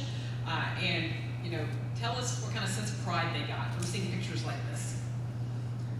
I think it's one of those moments in our 20-year history that will continue, the legacy of that will continue for generations, for them to be able to say they were a part of it. And then another really cool moment that a lot of our team members talk about was once we did reopen our plant and started production again, we had a group of elected officials and community leaders out to observe how we were having operations in a COVID environment and how we made it safe for our team members. So everything from our dividers to social distancing, which is really difficult on a production line. And they came out and talked with our safety team and our plant leadership about that. And our team members still talk about seeing that group of visitors come through the plant and what it was like to feel like you were part of the solution for other companies. Great, thank you. I'm going to touch on one quick thing. Ethan Couch from Yellowhammer was not able to join us today, but I wanted to showcase how his brewery pivoted to making sanitizer. It's not something you think that a brewery might make, but they got the federal approval to use their distillery to make sanitizer. They were able to donate a lot of this to local businesses. They were able to get it funded by companies like Lockheed Martin, who had money to help with different things in terms of community response. So you'll see, it's hard to see, but on the labels they say, sponsored by Lockheed Martin. They were able to make the sanitizer in their distillery, have different corporate partners help with the funding for it, because they were trying to keep their employees busy and employed this whole time. They couldn't make beer. They got a lot of our companies found some, they had to deal with the changes that were thrown at them, but they wanted to keep their employees working and employed, paid. So this is one thing they were able to do. They actually brought us several bottles to the chamber, several cases of it, so that we could distribute it to the Madison County Medical Society and to our doctors' offices. These are some other examples of companies that gave back. On the right, you see a gentleman in a yellow shirt. He's from the U.S. Space and Rocket Center. They had to close. They weren't able to be open, but they donated a lot of sanitizer, a lot of wipes, a lot of gloves, things that they had in their closet that were just collecting dust. So they gave them to a collection effort that we had. Here you see my boss Chip and my coworker John. These are glasses that plastic, glasses that companies donated. Up here, I believe she's with Dynetics or another company, but they gave some PPE as well. And we were able to kind of serve as a collection point for the Madison County Medical Society. The Medical Society represents doctors' offices, but they don't have an office. They don't have a physical location. So they have a few employees, and they said, we have a lot of doctor offices needing support with PPE, masks, face shields, anything you can get, because they're not able to really get it from the supply chains they normally tap into. So we served as a collection point. Companies brought us items, and then one day they had a distribution hub, and places like Clearview Cancer Institute could come pick it up. The person I'm going to tell you about next, who recognizes this person? Who can tell us it? You in the blue shirt, who is it? Yes. Destin Sandlin is a local guy. He lives in the Huntsville area. He has 600,000 followers on YouTube. He is smart. His motto is to get smarter every day, and that's the name of his YouTube channel. But he has a great following, and Destin is a guy with a big heart who wanted to help. And so he posted a video to kind of rally his followers and the 3D printing community in Huntsville to make face shields. So he made a video about it. He included the plans that you could program into your computer and have your 3D printer do the work. And a lot of 3D printers got in on this action. A lot of engineers who have these in their offices or in their garages at home. A lot of people got in on this action, and he and his team kind of assembled a assembly line at a warehouse somewhere in Huntsville. I actually never went to the warehouse, but they served as a collection point. They cleaned them, they sanitized them, and they brought them to us in many cases, or to other locations, but they brought a lot of them to us so that we were able to distribute those to the Madison County Medical Society. And they can distribute them, they can push them out. He had like a Google form that they used where doctors' offices could request, how many do you need? 20, 200. You know, we couldn't always fulfill 200, but you know, sometimes we could do 20 or 15, or there were so many doctors' offices that needed items like this to be able to stay open and serve their patients. Not all these appointments could be put off, you know. All right, so next, I'm going to talk with Cindy. So Jeff will probably touch on this later, but Jeff became one of our TV stars over the pandemic. He had these frequent, often daily news conferences at City Hall where different information was distributed as the pandemic unfolded. At first, it was about how many cases there were. Jeff and Tracy and Pam from the hospitals were frequent guests. And we'd also have a third topic. And on this day, Cindy Doney, I called her up and I said, Cindy, how would you like to be on TV to talk about vaccine mandates? It's a tricky subject. But Cindy was a great sport. So, Cindy, tell us how this unfolded.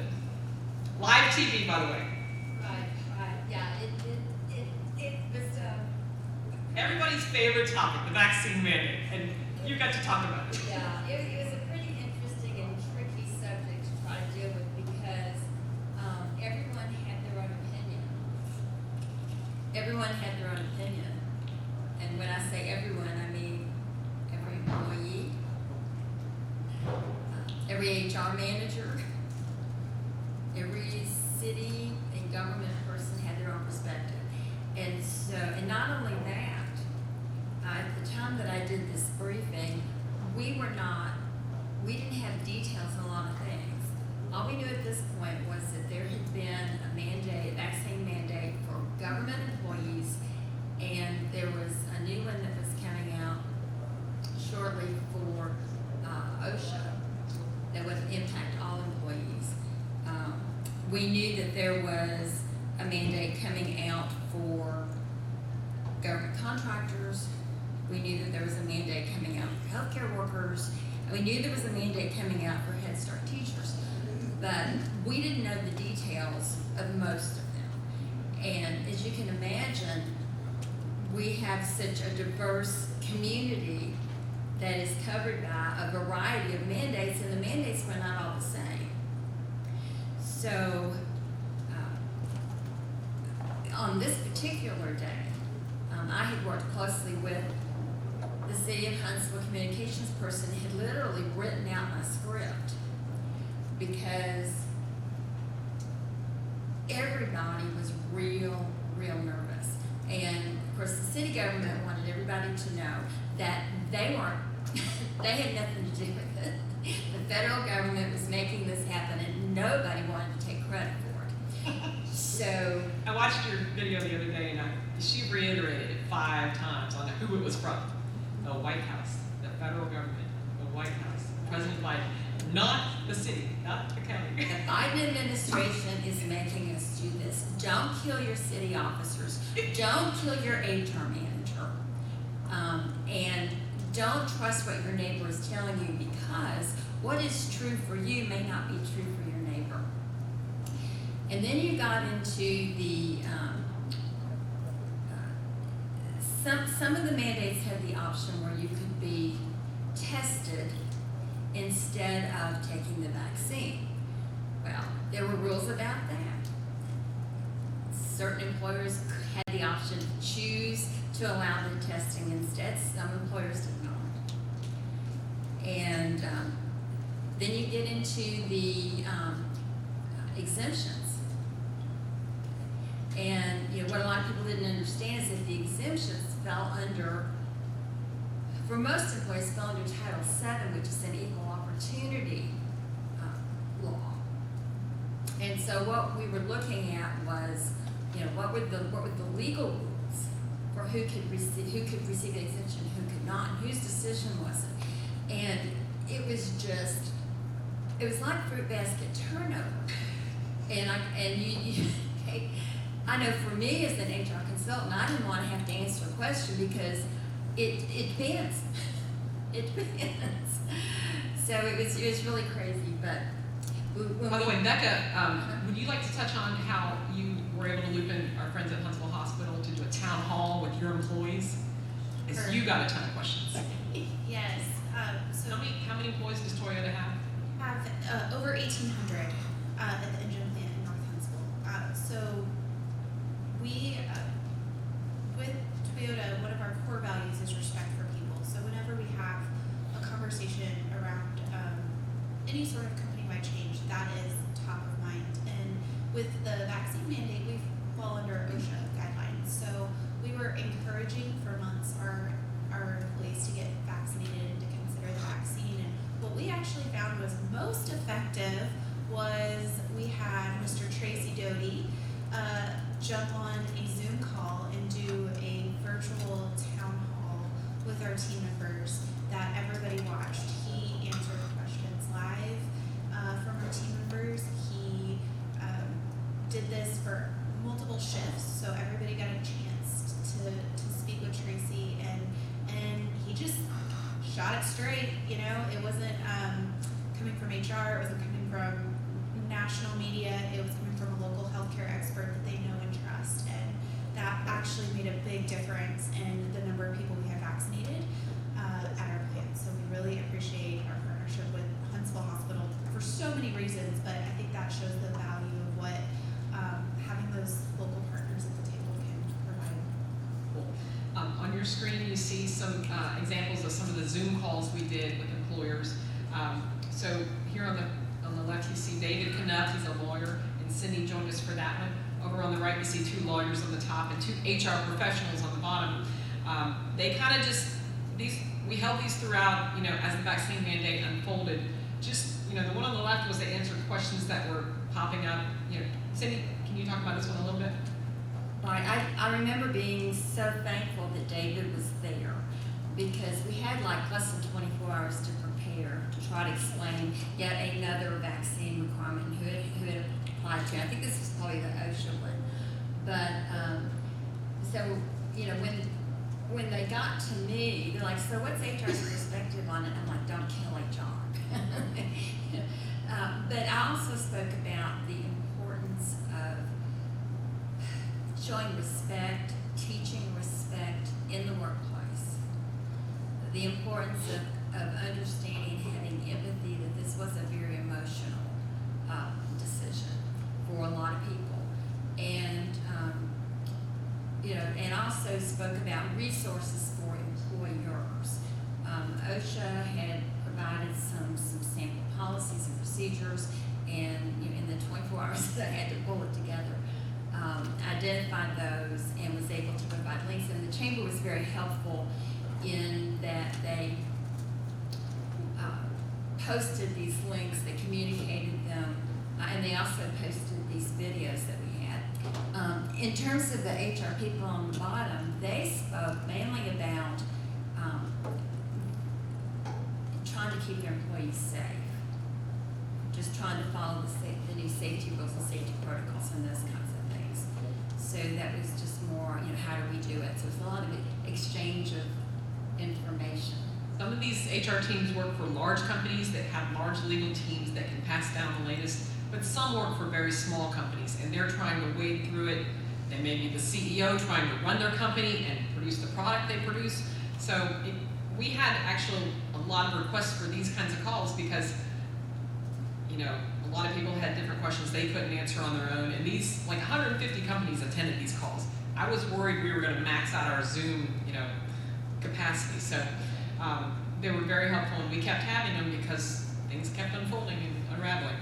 But to what we're here for today, we want to get to weather, because weather pops up a lot more often than a pandemic.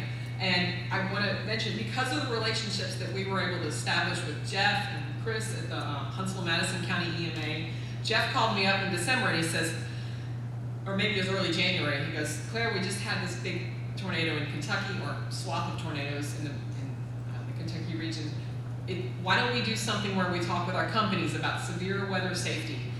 We haven't had a big one in Madison County for a while, and he's right. So we want to use this time while, we want to keep this fresh on people's minds as spring severe season was coming to, get this information in them and make sure they are thinking about their plan while it's a downtime, while it's a quiet time. Make sure you're ready for when that next severe weather episode happens. So they hopped on, they talked, we had about 70 companies attend. They ran through a presentation about, what is a thunderstorm warning, what is the thunderstorm watch, what's a warning,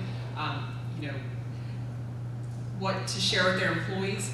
We know that in Huntsville and Madison County, we have a lot of new people who have moved here who may not be from a part of the country that has had tornadoes.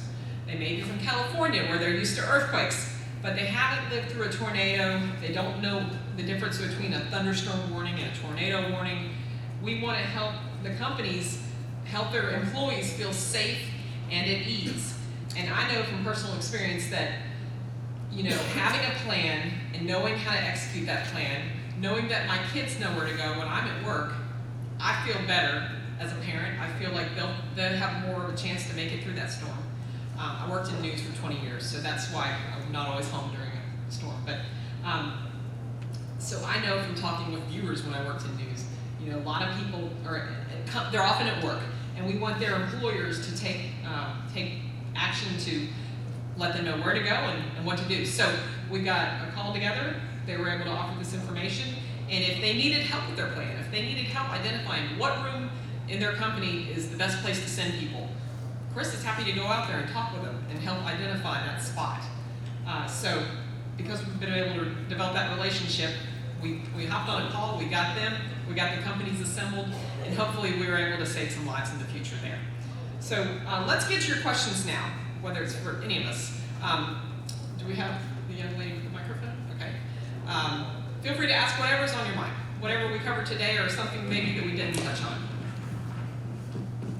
I think it's real interesting to hear, about the capacities and capabilities and the problem solving that's been done in all of these cases, and especially how it deals with business and institutions in our communities and trying to get the outreach, the information to them so that they can be safe from any type of catastrophe or disaster that our communities face. So I think that's really interesting, the model that they've developed here for doing that. Because we're talking about different types of events. The pandemic is a big long-term thing. And so this thing evolved over time. And so, it was changing constantly, and they were constantly having to adapt. And then when they, started talking about the weather situation for employees, it's like, in, good weather days is the time to do that outreach and do that preparedness. And remember, our summit is about preparedness for resiliency. So all of this is about preparedness. And that whole network of businesses and institutions and employees, that's a huge resource, that's a huge capability. So to keep all of that running properly, all of these things have to happen. And the creativity and the solutions and everything that was evolved through all of this, those are the best practices. Those are things moving forward that are going to help with the next catastrophe. All right, questions? Comments? She's coming. How does you coordinate the work? And so you said that the time shut down for a little while. You allowed your workers to go serve in the community. How did you coordinate the work? Did you coordinate it through volunteer clearance, like clearinghouse, where you identify what the employees can provide, or did you work directly through a network set up in Toyota? So that's my question. How did you coordinate? Yeah, that's a great question. We have an organization within Toyota called Toyota for Good. That's our volunteer arm, and I'm the representative for Huntsville. So we have partnerships with Operation Green Team, with the Red Cross, the Madison County Commission. So if there's a disaster in the community, the chamber and then Chairman Strong and Mayor Battle's office, those are our first three calls. How can we help? And So they help us identify those opportunities. But nationally, Toyota has a partnership with the Red Cross, and we do a lot of work through that. I know this week in Kentucky they're having catastrophic flooding. I've never seen images like this before. And so they're working directly with the Red Cross and some other local organizations. But really we come to y'all and say, where's the need and how can we fit in, and we make that happen. And we don't just help with volunteer hours, but we also will do company matching and different things like that. We'll do donations for our time spent volunteering and things of that nature. So we really want to come in and be a part of the solution. Well,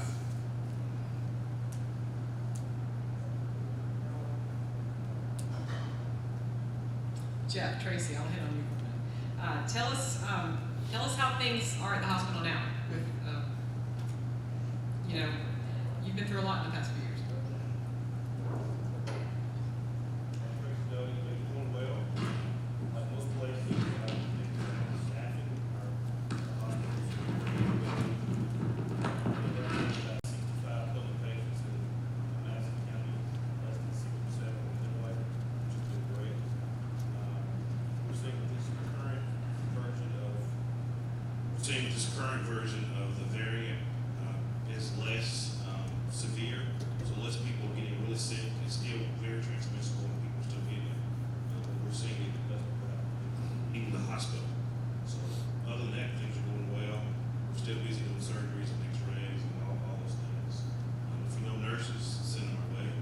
If you find some food and service workers, send them our way. All those things, warehouse workers, all those things, send them our way. But we're in a phase now of workforce development where we're trying to train our own. So we're partnered with Drake to do an LP school. We're expanding our x-ray school. All those things we're doing, trying to train as many people as we can internally. So if your children are thinking about a career, thinking about healthcare, there's a lot of things in the hospital that you can do. I want to say one thing while we have the chance. I'm Jeff Sams, I'm still in the hospital. You started. I want to thank the chamber and everybody in this room for the work y'all did pulling people together during the early stages of the pandemic completely. I know the resources you all gathered helped many people in this room. And early on, we felt that. And it's interesting, early on in the pandemic, I recall back looking, Tracy and I both wondering how are we going to protect our staff who were going into harm's way. Many of you all probably have the same feeling. And to have the community coming around you, to make sure those resources are there was incredibly important, and we appreciate it very much. I think the chamber particularly played a pretty key role in filling a gap, connecting business, and not only sharing information and products. Everybody knows what EMA did, so just amazing work, and we appreciate it so much. Are you going to call your chambers now, next time, or now, to plan for next time? Okay. Tell me where some of you are from. I know North Alabama, right, for the most part. Anybody from Tennessee in here? Got any of our Tennessee partners? It's all Alabama. Somebody from UAH, I see your shirt. Okay, go Chargers.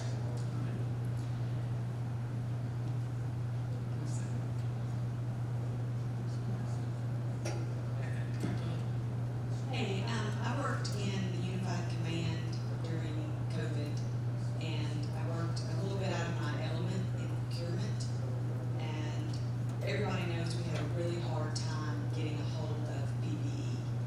And I want to thank Toyota for their face shield donations. They just came. We just got them, and that was vital because we were having a really hard time finding good quality, legitimate PPE, and we ran through our stockpile very quickly, and so that was, in some cases a lifesaver what we got from a lot of our in-state private sector partners. We got a lot of the hand sanitizer that the breweries made. They just sent it, or they gave it to us at a very reasonable price, which prices were crazy during that time. They got it to us very quickly, and so we really, really appreciate it, and I want to say thank you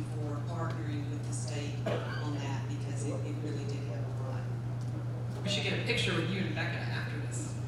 That's great. It's great. Definitely illustrates the importance of the partnerships. And, you guys have the technology to do it. You have the equipment to do it. And you mentioned the 3D printers. There's a lot of 3D printers all over the place, and especially in this region, because you've got so many engineers, and you've got all these manufacturing companies that are, have staff that know how to use that kind of equipment. And that's a pretty new evolution, is being able to create things with 3D printers. And so just the creativity and figuring that out. And then the dissemination, I think that's really critical. So, Bethany's talking about, how they receive that and how that supplemented what they were trying to do. So it's that communication, those relationships, and saying, this is what we've got, this is what we're doing, how can we help?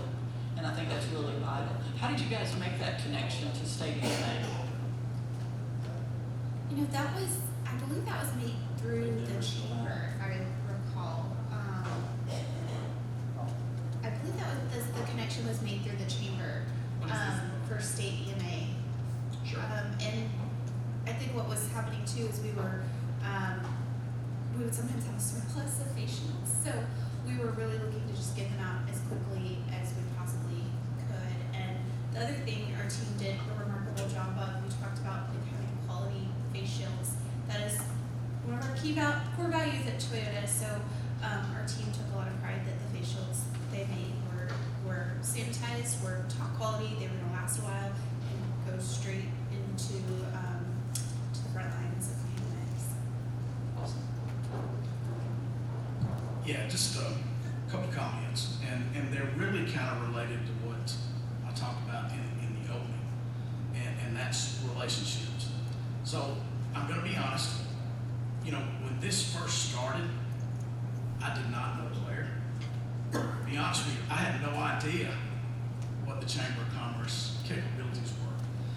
But I can tell you, moving forward, it's kind of funny, and Claire will probably agree with this. When we first started the pandemic, I got a lot of phone calls from Claire. Well, that quickly changed, because as an EMA director, I kind of found out that I need her more than she needs me. So, it kind of evolved once, and she mentioned earlier, I do encourage the EMA directors and people that are EMA, reach out to your local chambers. You will be amazed at their organizational skills, their contacts, and the resources, not just during the pandemic, but any disaster that they can bring to the table to solve the ultimate goal, and that's to help people in your community. Because from day one, that was the goal. It was all about the community. Now, with that being said, I also do want to plug our partners at Alabama EMA. I'll be honest with you, there wasn't anything that stood out that they did and we did. It was business as usual. Even though the pandemic was, kind of an odd response, the relationships and the processes that we have set up as a state agency and local agency, they were in place. And they worked. So if there really wasn't anything spectacular about that, other than the fact that what we thought we needed to do was exactly what we needed to do, and we made it happen. So I just want to make those two comments. Again, please reach out to your chamber. You will be amazed at their capabilities. Absolutely. One of the things I wanted to point out in both of these cases, the pandemic and severe weather, a lot of time it's about fear. As we went through the pandemic, and especially in the early stages, there was a lot of unknown. So people were fearful. With weather events, unless people have a lot of knowledge and awareness, they're fearful. And so if you want them to make the best decisions, you got to give them information. You got to give them resources. You got to give them the things they need to make good decisions. And that's what this is all about. It's about providing the resources, providing the outreach, the information, because that fear will get away real quick. And so you want to try to provide as much information as possible. And when you're talking about the staff, the employees of a business or an institution, There's a huge wave that goes through those things, and it's a lot of work. You were describing that work. You know, it's hard quick. Right. The focus of HR during this time was to stay aware, but also to equip individual employees in the community to go to their own HR person to get information about their specific situation at the time. And also to encourage HR, because we encourage each other. We have a huge network, and we encourage each other to make sure that we're getting information to our employees as timely as possible, being on top of the communication curve, and to be able to say, we don't know these things, but this is what we do know. And when we make decisions, we will make decisions consistent with our company values, which generally includes treating our employees with respect and trying to get the work done as efficiently as we can. But the HR message is people first. And the only way you can be people first is to be communication first. And like you said, if you don't get accurate information, even if it's not much accurate information, if you let them know what you know, then that significantly helps manage the fear and keeps the rumor mill from going crazy. Yeah, I think that's critical. The rumors just, take off with all of that. And I think too, a lot of times when we have an event come up, a lot of times people aren't aware of like what local emergency management's doing, what state emergency management is doing, what, all of the other partners are doing. Like you said, business as usual. They feel these things every day. And so the public's not generally aware of that, and a lot of the partners may not be aware of all of that. So increasing that awareness that all this is going on, all this is happening all the time. We're ready for the next big thing that's coming along. And so that's part of what this is all about, is getting that awareness. And, a big thing in emergency management has been, how do we deal with employees at work? Because it's very different when you're at work versus when you're at home, okay? And so, what do you do about the fact that people have to go to work? They have to get there. They have to get home. They have to be safe while they're at work. And so there's a lot of stuff going on about that. And so emergency management works with businesses. They work with these institutions, and they do a lot of this work. And so part of this is just increasing that awareness that that's happening. They're going to do more of it. That's what I talked about with the networks earlier. If anybody's not at the table, we need to get them to the table. And you may know people who need this information, and we want to know that. The biggest surprise that a lot of companies had was being at work is not necessarily an essential job function. We learned very quickly how to send everybody home, and we're having a little trouble getting people back, and we're reassessing. Our whole culture has changed as a result of this, and HR is trying to manage that as well. So. Right. Yeah, work has changed completely. And it wouldn't have changed except for this experience. Honestly, I think it was coming. Yeah. This just accelerated in a couple of years. Yeah. And it's really interesting, to figure out like productivity and, the work-life balance and all of those different things when you're talking about the evolution of work. That's essentially what we do. We work. And so we've learned a lot from that, and, turning that back for the future, because this is not our last pandemic either. We're going to be facing things like this in the future and other types of events. And so the readiness, the ability for our communities to be resilient. That was the big thing for the public, is like, what do we do? What do we do about work? What do we do about our children? What do we do about education, for our children? So we figured out new ways of doing it, best practices. There's also been a lot of lessons learned. That's how we go forward. We learn from our lessons, we replicate our best practices, and we share that information. And that's a lot of what we've done here today, is share this sort of stuff. And you guys probably have numerous examples yourselves of how your capacity and capabilities actually contributed to something like the pandemic or other types of events. So anybody want to share any examples, or anybody else have any questions? gentleman to the Yeah, my name is Jeff Wilson. I'm the Director of Operations for City Schools. Hey, Jeff, how you doing? Nice to see y'all. And Claire's a person I talked with quite a bit. I do think, and I don't know if in the community panel this afternoon, when we have the political leaders, we'll touch on the overall public services as well. But I do want to touch on when we talk about home being in person versus not. I think one of the things that everybody learned nationwide, worldwide, really, was the relationship between having kids in school and everything else in the community. And I do think that, as we do this sort of after-action review here, which I'm very grateful for, I think it is worth remembering just how hard it was to keep the school doors open. Because, as we've alluded to in the panel, with all the different very emotional disagreements during the pandemic, the one thing that just about everybody, left, right, center, up, down, agreed on was you keep those darn school doors open, right? And I think that it is worthy of just note that, in a lot of the northern states, my hometown of Chicago, they love kids as much as we do. They value education as much as we do. And they never went back, right? I mean, for almost a year, they just said no.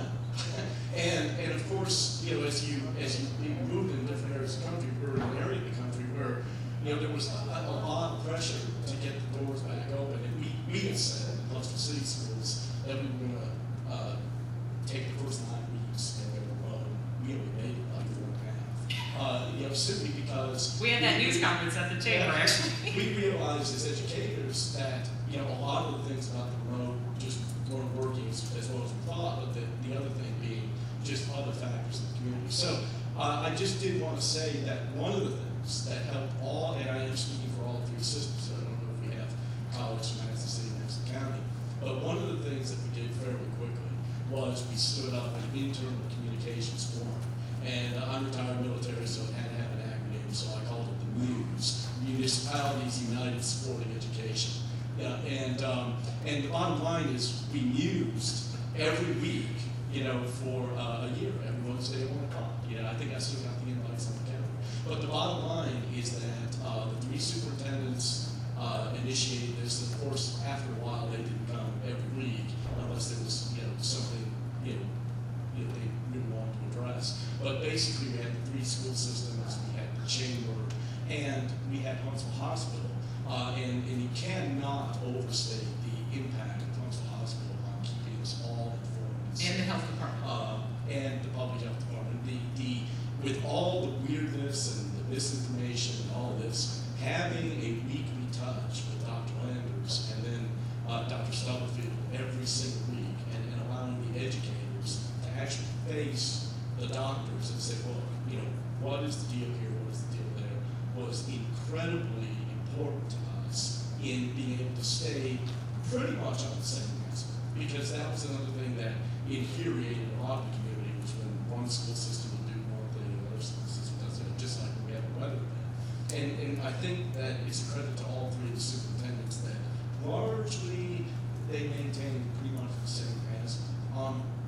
And the other thing that we learned is that, when we talk about best practices, that one of the things that we learned was that you really can have school pretty safely.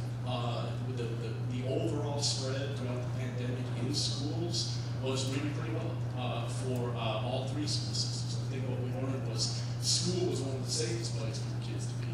From riding the bus to, the classroom protocols, the deep cleaning protocols, the electrostatic sprayers, all the different things that are now normal. One of the things that we learned was that, and you made a great point, man, that this is not going to be our last rodeo.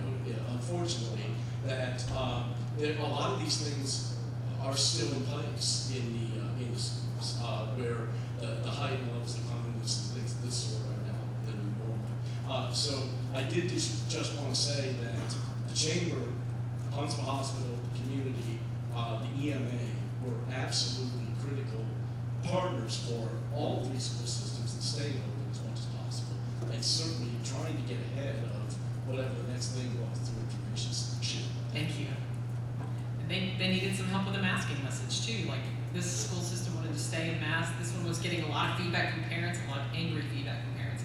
We really tried to help the schools with the health department's message that masking works. So we tried to help amplify that. I remember speaking up at a school board meeting as a parent to say, thank you for enforcing masking still. I know that not everybody agrees with it, but hopefully in this room we understand that it works. But I remember going and, Elizabeth Fleming, who Dr. Wilson works with, asked me if I'd go speak, and I said, absolutely. Now, was I followed by a guy who was super anti-mask? Yes. But I went and spoke up as a parent and thanked the school board for sticking with it. Anyway. Does anybody else have a comment? Yes.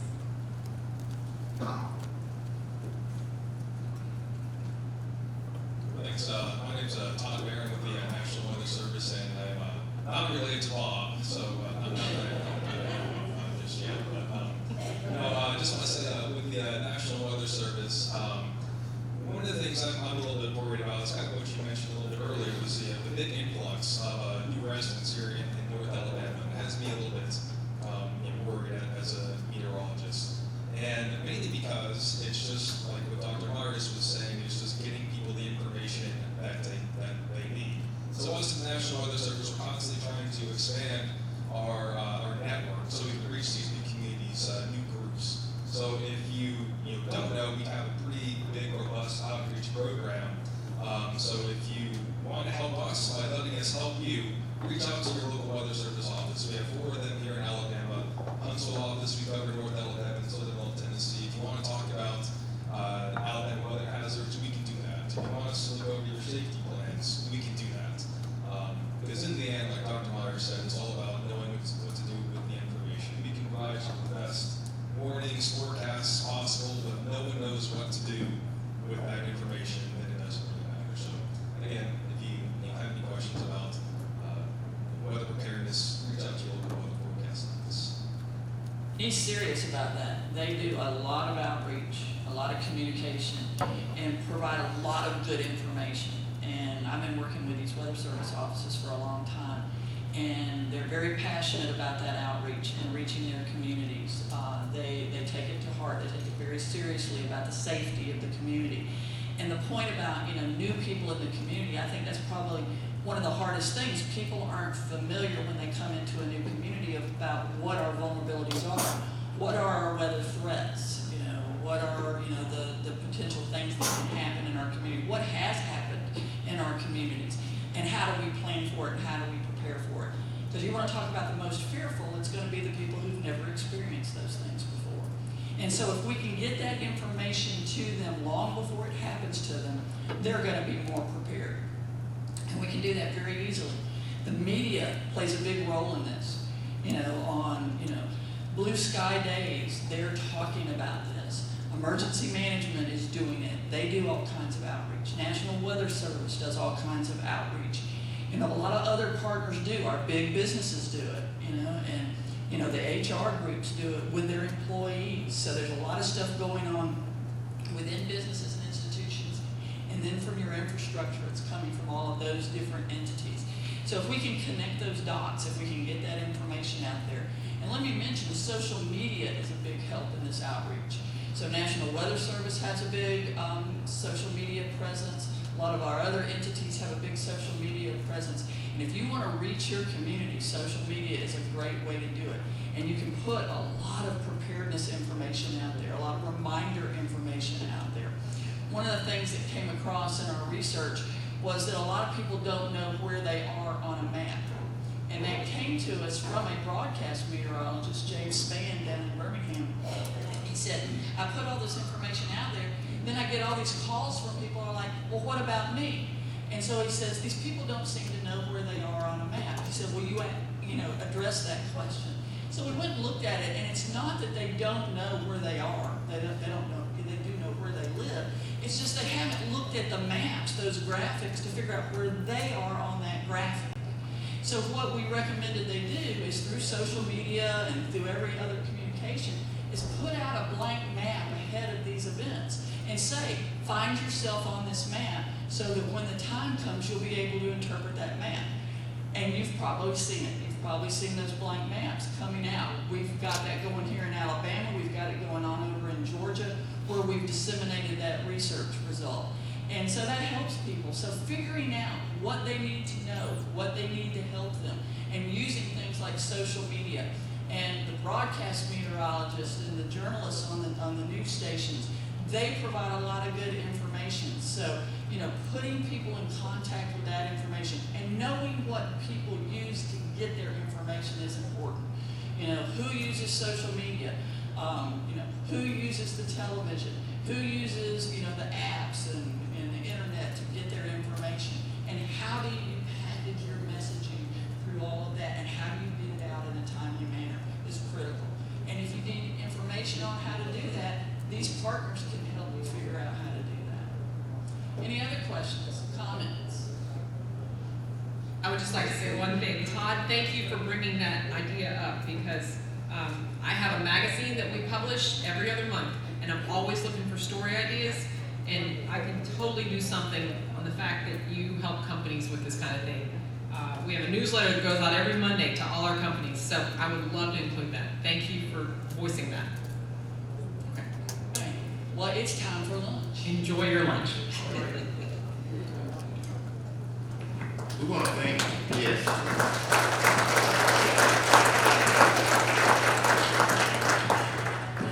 As we get ready to get break for lunch, we want to thank Ms. Claire and the panelists this morning for doing an outstanding job with what they did up in this area, with keeping the community safe, working with the local EMA directors here and personnel and the hospital administration, just everyone. And so that's what it takes. It takes us all working together to make this happen. Just a few logistical things as I went back to go take a look at how lunch was configured. For our vegetarians, we do have, you'll see those lunches separated by themselves. Lunch is been purchased today by Mr. Bob Barron, by MCA and Wayland. So we thank them for taking care of lunch today. So we already put you on. Hey, we already plugged you for the next summit up here. Yeah. So Wayland does have a table out, so go by and see them as well. We have turkey, and we have. Where is Mississippi? Are they still here? They've exited. Okay. Well, these summits. Let me say to you.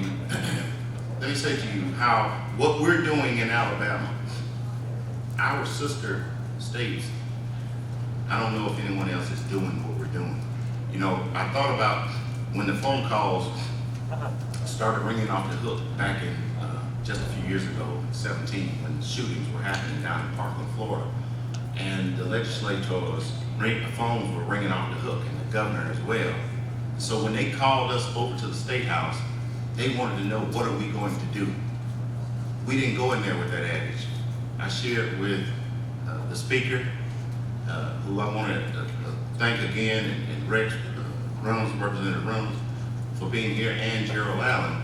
We went into that conversation not of what we're going to do. We went into that conversation with, this is what we're already doing. And so therefore, when we put together the initiatives that were adopted, it was from information that was already being practiced, and we went on rocking along. I say that to say this as we bridge this and kick it over to this panel. As people are asking those same questions in the future, because this is all hazards. I was talking to my colleague, Ricky Adams. He said, make sure that everyone understands that we're not just weather. And I think a lot of people get it confused, thinking that that's all we deal with is weather hazards. No, the Alabama Emergency Management Agency and every other EMA is all hazards. And so we have to do that on a tight budget. And so this is why things like this are so important, to build these relationships. So as we talked from the last panel that had to deal with COVID, that hit us from out of nowhere, okay, there are going to be some other things that hit us from out of nowhere.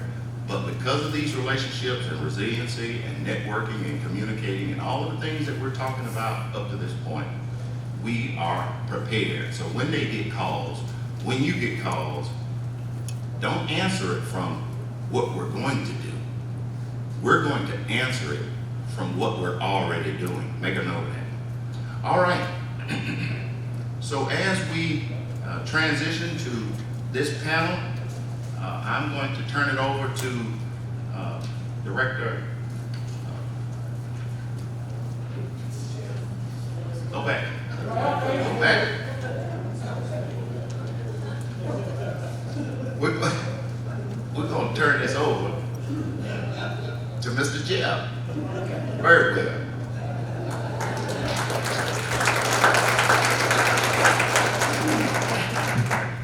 All right. Good afternoon, everybody. I hope you had a good lunch. I know I ate too much, so try not to fall asleep on you. Better not, anyway. So to kind of kick things off, I want to go back to the planning of this event. And Greg and Dr. Myers would sit down and they said, okay, what's the agenda? Who's going to speak? I don't know. But as we talked more, what we were kind of looking for were lessons learned, the list that Dr. Myers showed of what we wanted to accomplish out of this. What have we experienced in our area that we thought might be beneficial to you, the audience? And of course, when they explained it from that standpoint, it was a no-brainer. It's COVID. Been dealing with it, in Madison County, just like everybody else for, 2.5 years, and still dealing with it to a certain extent. So when I started thinking about that, I was thinking the last 2.5 years, how Madison County responded to that. And I said, who can I get that were the key people involved in the response? And again, that answer was obvious. So what I want to do is certainly introduce the panel that's here, because you got to realize 2 of them are my boss. So if I don't do that, I'm probably in trouble. So today's panel, we've got immediately to my left here is Ms. Kelly Scripture. She is Director of Communications for the City of Huntsville. Of course, not that these next 2 need any introduction, but we got Mayor Tommy Battle, which is from the City of Huntsville, and finally Mayor Paul Finley from the City of Madison. I'm told that Chairman Strong is on his way, but in the sake of time, we're going to go ahead and get started, and when he gets here, he can just join us. So, kind of the process that we're going to use here. Obviously, we have got some questions that we're going to ask, and we're going to ask our panelists to reply to those, and certainly add any other information that they feel is relevant. So, panel, first question is, looking back to February of 2020, you were the first in the state to hold a press conference related to COVID. What were your thoughts and objectives at that point? And tell you what, Mayor Battle, we'll let you start. Thank you, Jeff.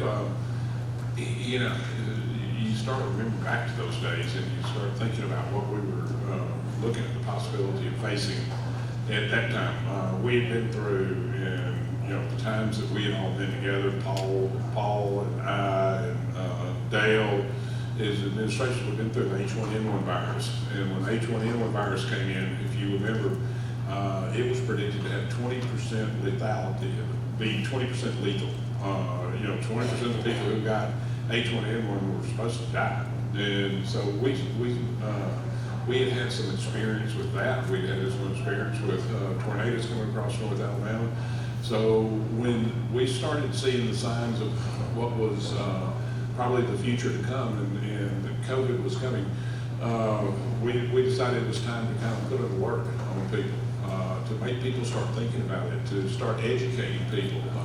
The first thing we did, I'll never forget, coming into the health department and where we did the press conference, was that the director of the health department and North Alabama director of the state health agency first had us wash our hands. And we all thought, that's crazy, why are we washing our hands? But that was the first thing that we started with, is COVID was coming in, that we needed to sanitize, we needed to separate, we needed to start thinking about living our life a little bit different than the way that we were living it. And the first press conference was all about that. It was about how to wash your hands, how to come together as a group, how to as you came together as a group, stay 6 feet apart. What the new protocols were going to be. We weren't even in masks yet. I think this might have been during the time of they talked about masks, and then they said no, masks won't take effect, and then about a month, 2 months later, masks were going to be used, and so we were still trying to figure out what our protocols were going to be, what we were going to have to do, but we felt like it was time to let the public know that we need to start thinking about it. We need to start thinking about living in a little bit of a different way. It was going to be a little bit of a different world. We didn't know how bad COVID was going to come. We didn't know how many people were going to get COVID. We didn't know a lot of things, but it was kind of a wake-up call to all of us that we needed to start looking at that educational portion, and then looking for guidance on how to handle it. I'll never forget, Huntsville Hospital was there with us, Crestwood Hospital was there with us. Both Paul and I were there at that time.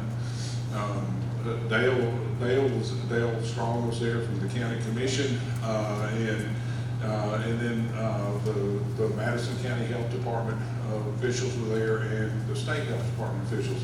So we had a good showing of people who were there, who eventually we're going to have to handle this if it became what we thought it was going to be.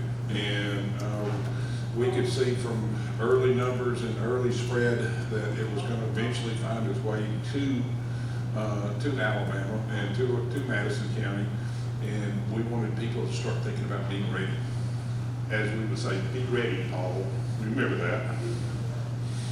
All right, so I'll simply say what Tommy said, which is all true. My first thought, quite honestly, based on everything that he did just say, is as a community, we got this. And when I say that, we had success putting that model together of bringing everyone together with one voice, and then communicating with our public on what we had learned that we felt needed to be transitioned over to them. I don't think any of us ever could have been prepared for. We kind of got it because of the length of what happened and the different variances that came along with that. I think it was critical, and our community has been so strong for as long as we have, with Tommy talking about what H1N1 brought us. It brought us, when that happened in 2009, Madison, you want to be first in a lot of things. You don't want to be first in the state to have something that nobody really knows the lethality of what's truly going to be. And I can remember that day when everyone came down to the EMA, and the teachers and the principal from Heritage Elementary School were also with us. And just watching the sheer emotion that they had for their kids and for the situation helped me realize what we collectively as a group are doing for a community when we can give them confidence that we have it. And so when we had that press conference, I don't think any of us truly recognized what was getting ready to happen over the next 2 years, and kind of still is in place. But I really did feel like with the group of people that we had there, that our community would have confidence that we would continue to help educate them and help them through what we all are still kind of hopefully at the back end of taking care of. Okay, Kelly, you got anything to add on that? Yes. I think the thing that was so impressive to me is how quickly this leadership team pulled together for that news conference. We were already monitoring the healthcare information that was coming down, and it was a decision of when you go to your public. There were no cases crisis in Madison County at the time. Nothing had happened yet, but what was incredibly impressive is pulling this team together, which already had powerful, trusted relationships. Everybody knew their role. It wasn't that crisis communication plan that you dust off the shelf and try to figure out, this has happened, what do I do next? And I'm not knocking those plans, but having these relationships where everyone knew who to call, who do I go to, how do we work together, and then critically important to me was bringing the media in as partners, helping them understand that we've got this, as Paul and the mayor said, we're going to work with you. No one had any clue what we were getting ready to experience, but we were going to handle it, and we would be truthful. We tell them what we know, we tell them what we didn't know, and that set the tone for the relationship moving forward, and I think that was a real pivotal moment for all of us in our community. Thank you, Kelly.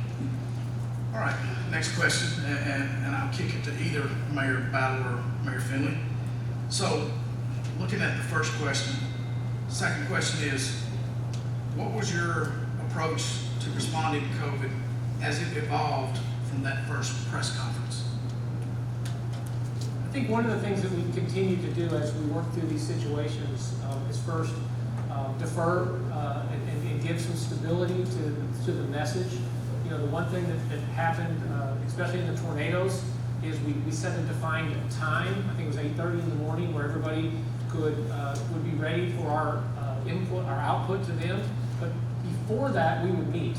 And so with this, we followed that same model. At 11 o'clock, we would have a joint call where, what's going on there, Mr. Dale? Yeah. Dale Strong has arrived.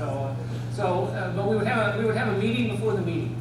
And what that allowed us to do is collectively kind of, and I'll just say this, under the covers, share reality. Share the numbers, share a lot of the communication, whether it was, fears, whatever came out of it, and then come up with the truth and the message that we then would present at 12 o'clock. So that model had worked, and in this case, they knew Jeff was going to kick it off. They knew there typically would be one of the three of us there, one of the healthcare professionals that would be there, and we had worked together on the message that needed to go out. And I think we continue to do that. And I never once heard somebody say, I want that term. It was, Kelly leading and saying, guys, here's the schedule for next week, here's what we're looking to do. And then the other part of that is, and then as we shared that information and started hearing some of the areas of concern that were coming out of that, to me an example would be some of the, when all of a sudden everybody's trying to get a hold of, gloves or masks, and we had concerns that people were gouging prices. Well, let's bring the Better Business Bureau in to sit in and talk through how we might be able to help use subject matter experts to help the community with certain areas that we already know are starting to happen that they may need to look at too. And then lastly, I think we worked early on to define what success looked like. Success was basically finding the balance of helping a community through, the health piece of that, while not completely, shutting down the economic development side that all of us needed to continue to work through. And we would share that information, down to the, and I will say that it's not fair, out to the community, but also up to the legislators, to the governor's office, to things that we heard that a lot of times we were bringing to them, and when they heard it once and twice and three times, many times the actions that came out of those offices were because of what we were sharing in this community.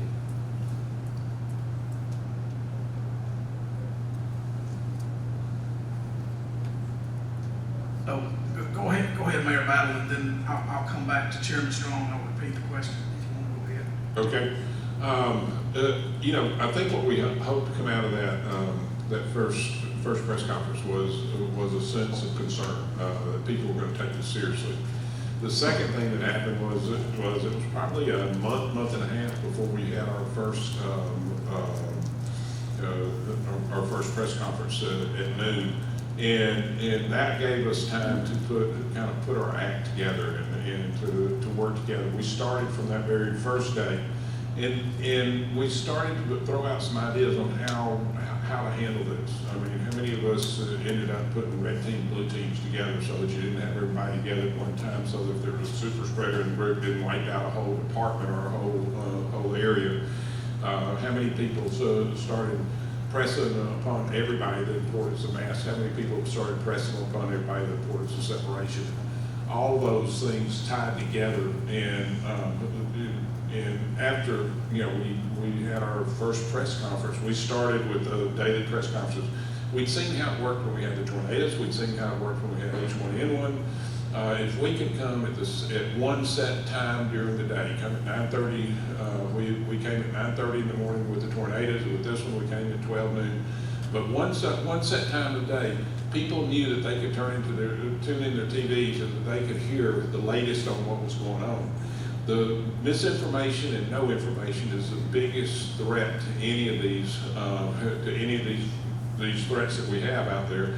And as long as we can make sure that people have information and have it on a regular basis and on a steady basis, and they know that we're providing them what we know on the local level. We're not CNN, we're not CDC, we're not anything else, but we're telling them what we're seeing on the local level with people with medical expertise, with city expertise, with EMA expertise. When we can tell them that and quickly go through and give them an update, so many people would come up to you afterwards and say, wow, you know, we're watching the noon show, and we appreciate you doing it because it gave us a sense of somebody was there, somebody was taking care of it, somebody was watching over it, somebody was taking it very seriously, and our public was taking it very seriously that time also. All right, Chairman Strong, I'll repeat the question. What was your approach to responding to COVID as it evolved from the first press conference? Well, I can remember we were actually in the Emergency Management Center, the mayors, myself, and General Daly, the 4-star here at Redstone, when they first said the first case of COVID was in Alabama. So I can remember that vividly. I actually had somebody shoot a picture of that, and I've actually got that on my wall. Who would have thought we'd be going through what we went through later? And I can also remember when we started doing, you know, just trying to keep the people abreast of what's going on, not only here in Madison County, but in all of North Alabama, and the cases throughout. Information is always valuable. I remember that. And then the other thing is you got to improvise. We had to look at a lot of options. I can remember at that time David Spillers was the CEO of Huntsville Hospital Systems. I can remember him calling and he said, I've got 1.7 days left of N95 masks. What are we going to do, and do you have any in supply? We've been hit by a tornado in 2011, and what I've got is different 18-wheelers that are different locations that are for day 1, day 2, week 1, week 2, and all this. And I said, you know what? I said, I think I've got 3 pallets of N95 masks in one of those 18-wheelers. This was, I think, 11 o'clock at night when he called. It was late, and he said, how long will it take you to let me know how many you've got? In other words, he was saying, go right now. So we started going through a couple of 18-wheelers, found 3 pallets of the N95 mask, which got us through another day or two. And I think that just the ability to reach out for things like that. And then I can remember getting a call a little bit later from him, a couple of days later, and he said, man, we're running low. We had, Don might remember, we'd had some major trauma instances right during that situation. Our trauma team at Huntsville Hospital had a lot that was going on, and all of a sudden they said we're running out of gowns and things that the level 1 trauma surgeons prefer to have, and we've got to look outside the box. Well, I knew of a company called Frog Tog out of Arab, Alabama that does fishing and hunting rain gear. I called one of the salespeople and said I need 10 samples so that we can go test that. If you look back at Huntsville Hospital and their weekly or monthly publication, you'll see people in camouflage jackets and pants and the nursing. That's Frog Tog. They had 600,000 of their suits in supply. They are now a medical supply company, just based on what happened. Those Frog Tog rain suits were sent all over the United States, and actually to 3 other countries, but you just never do know, thinking outside the box. I also remember I was at church on a Sunday, about 3-4 days, a couple of weeks into this, and I remember getting a call, and I didn't recognize the number, stepped out, and the guy said, I'm the president of East Alabama Hospital, or the CEO, which is in Auburn University right outside of Georgia. And he said, we've got 2 ventilators left. And he said, I'm asking, will you send us some ventilators if you have any extra? Of course, we had inventory control. We had about 450 ventilators that were available here in Madison County. And I'll never forget, we sent 35 ventilators to East Alabama. And then General Daly called a little bit later on and said, look, did you send an 18-wheeler load of ventilators from Madison County to East Alabama? Well, I thought we were going to be in trouble. And he said, oh no. He said, I need some flight time for my Blackhawks. And he said, why take them by 18-wheeler? We'll fly them for you. So you just look at the different things that happened during that. But I will tell you this right here. I was one of those after several months of doing this. I remember the 4 TV station managers were there the day that David and I walked off on that Wednesday. And I said, man, how many people listened this day? 10,000? And they said, 120,000 people were watching you today. I said, I'll see you next Wednesday. I mean, I was, writing that stuff, and you're thinking, man, it was just getting kind of redundant. But what I did is I felt that we were getting the best information we had to the people in North Alabama in the viewing area, and then they had to make the decisions on what was best for their family, their extended family, and I think it went well. We always said from Red Bay to Florence, we were giving the best information we had, and I think that it benefited our community. All right, Kelly, any thoughts?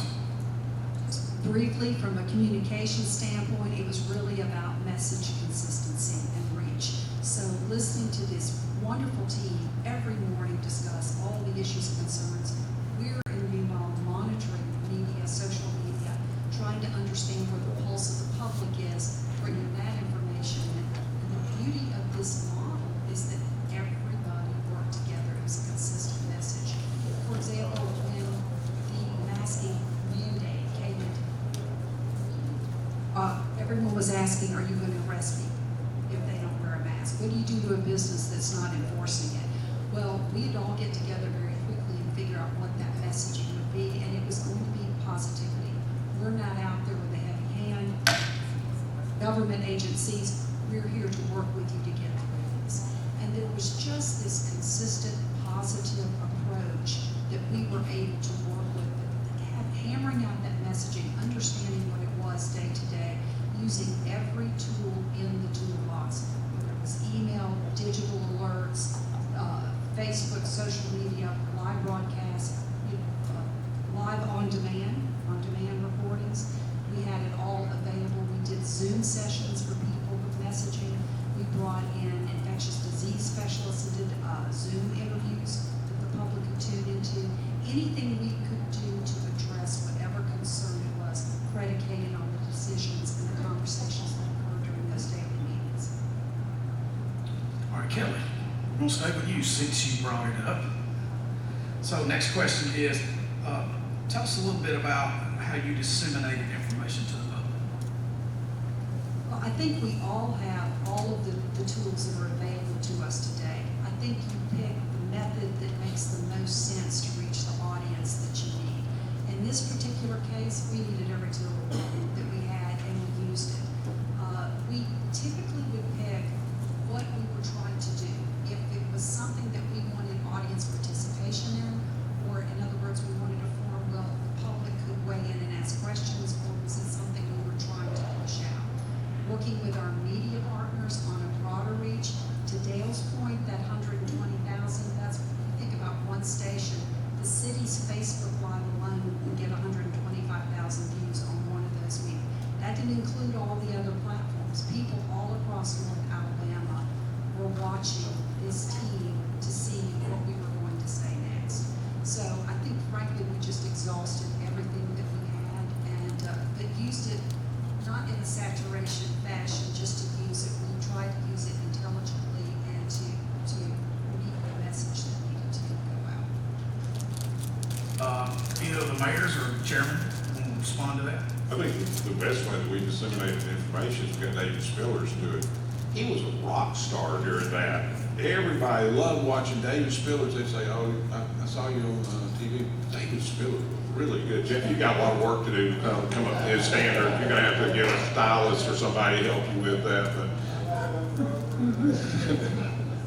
But it really was, you know, there were certain people who could come out and they had the information, they had the immediate information, and we could get the immediate information, but it was the people who could give them the actual communication. If you saw us as we went through, we finally worked it to where, you know, we weren't on the mid-morning reviews. We had people who really knew something on there. You know, the healthcare people, the EMA people, the HIMSI folks on there. We had people who were actually in the middle of the fight, and because we had done our job, the first couple of weeks we had done our job of talking about what the community was doing, community response, and how we were going to handle community response, and then we moved on to the experts in the field, and the experts in the field really were the ones that I think people were listening to.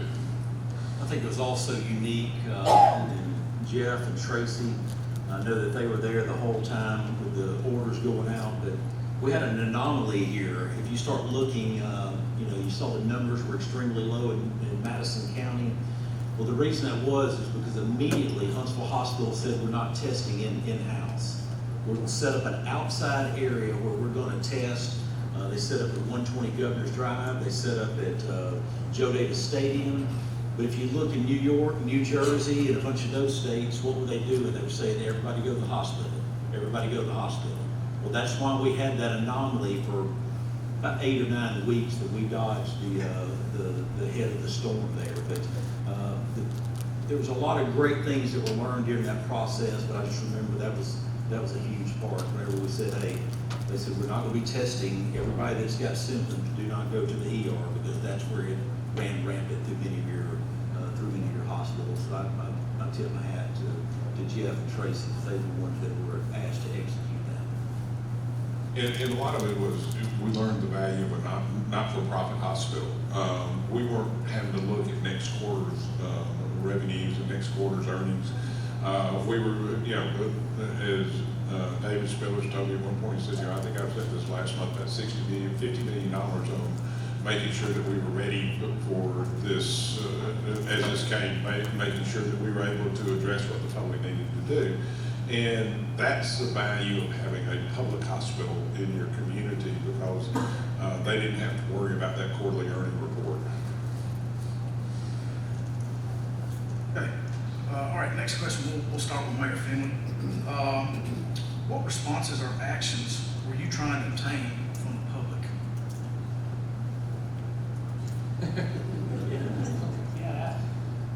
You'll find, I guess, respect the situation, and in turn, share in being part of the solution.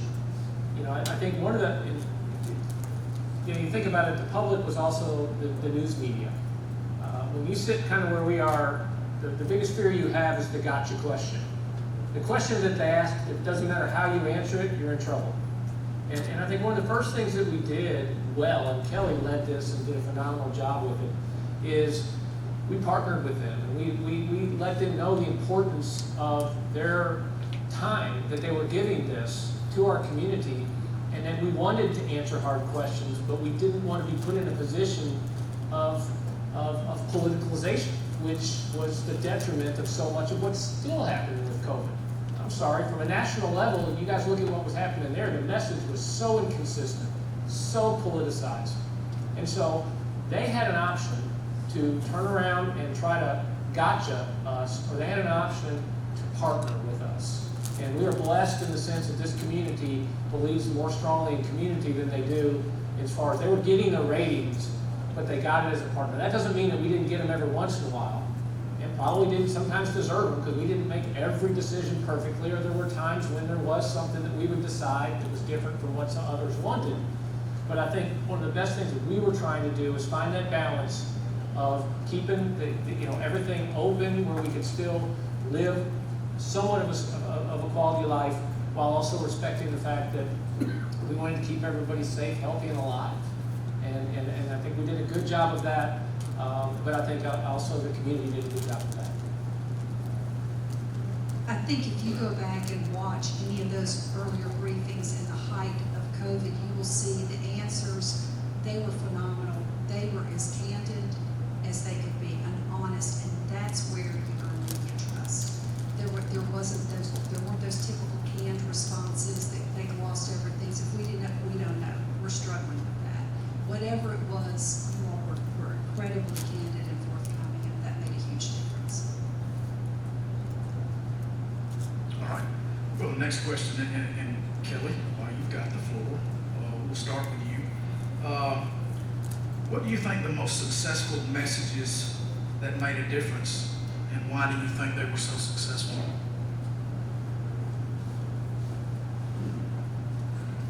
This whole COVID experience, which is not over, has had its peaks and valleys, and there were moments where you felt this incredible connection with the community, and you felt like you reached them, and 2 weeks later you felt like you were in an abyss and you were trying to scramble a little bit. I don't know if the others felt that way sometimes, but we certainly did.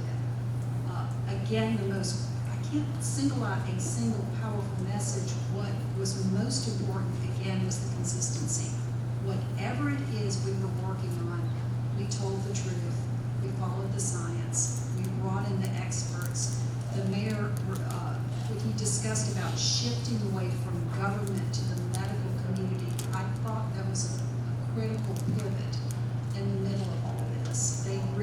This was by allowing elected leaders and looking to them for all the answers. There were those that wanted to politicize it, as Mayor Finley had said. And we were able to keep that from happening by shifting the focus back on the medical community where it belonged, but supporting them in their needs. And I thought that was a very important message. Yeah, the most important thing that happened out of that is I think the most important precursor that happened was that we all knew each other. We all worked together. We had worked together. We worked with Hemsley. I'd been on the board at Hemsley way back when.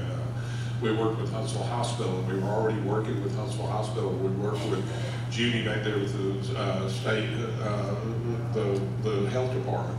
You know, everybody kind of knew each other, knew we had a role, and we all trusted each other. You trusted each other as you went through. So when David was running out of mass, he called Dale because he knew that Dale had some resources that maybe we had run through those at the hospital, but maybe there were some other resources out there. And whenever we would recognize a problem, we'd bring it up on the early morning calls and say, hey, here's something, does anybody have an answer to this? And somebody had faced it before or had some answers to it, so that we could all work together. And that's kind of the magic of our whole area, is that people work together on a constant basis.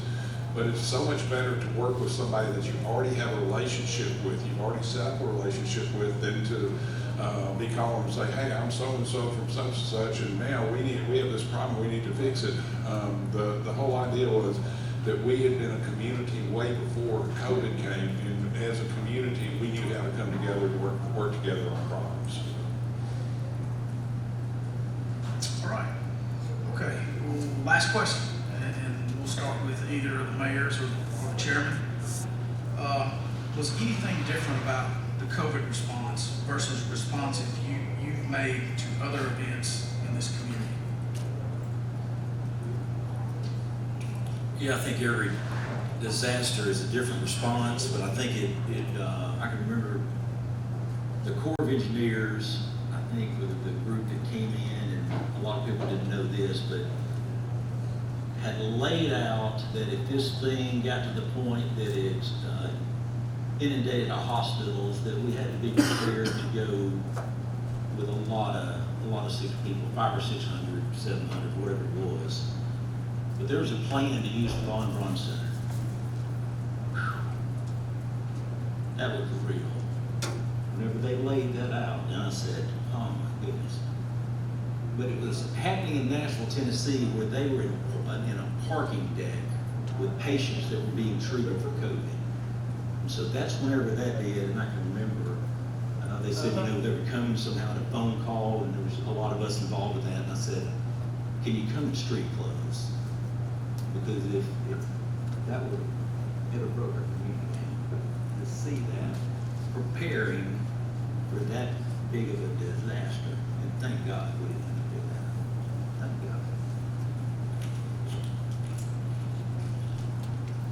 I'm wrong, yes. Because I think, to me, one of the biggest things is it still isn't over. You go back to a tornado, we did 2011, it was here, it was horrible, it was multiple different places, and that went away. And then the recovery started and everybody knew what we needed to accomplish. And everybody pretty much believed the same thing. We still to this day have people that think we should be wearing masks to bed and we should never wear a mask for the rest of our lives. And yet we represent all of those people and their beliefs. And so part of the hardest part about this versus something else is, everybody wants to blame something. It's easy to blame a tornado, but who do you blame here? It doesn't really matter where the blame comes. We've got to do a good job of getting through this. And this is a community of problem solvers. So much of we look out here, I wasn't here this morning. I wish I was here to see what Bob did and talked about. So much of what he shows is solving problems. We need to have information more quickly to these folks so they can have 5 minutes. I'm originally from Kentucky. I go back to Mayfield, Kentucky in December. There are a lot of people still alive in Mayfield, Kentucky because they knew about 20 minutes beforehand, if this thing stays on the ground, it's bad. So part of managing this to me was managing a community with multiple different beliefs on a spectrum. And part of what they needed to know is we felt we needed to work with them and for them. One of the things I remember Tommy telling me when we constantly share information, is I think City Hall needs to be open because I think people need to know that we're going to work through this, and we each of us found our own way to keep that open. The other part of that is because of the trust that we have in the relationships. When it came to policy that needed to be written, HR departments were sharing information constantly on what are you guys doing, what are you doing, how are you managing this, how many days are you waiting on, what's the CDC say? And then the last thing I'll say when it goes back to problem solving, let's take care of the communities that sometimes can't take care of themselves. Hey, you need to go down and get tested. I don't have a car. Huntsville took their mobile unit up to North Huntsville several different times and worked with the churches because if you could keep the spread from happening, you kept those folks out of the hospital, which in turn helped all of us work through this. So it's just, still, out of all the management that all of you guys have probably done, it is without question one of the hardest things you've ever had to manage. And I'm so proud of a community that still is learning from that, and we'll take the lessons learned from this and continue to move forward. All right. So we're about to go to questions, but before I turn it over to Dr. Myers, how about a big hand for them coming out?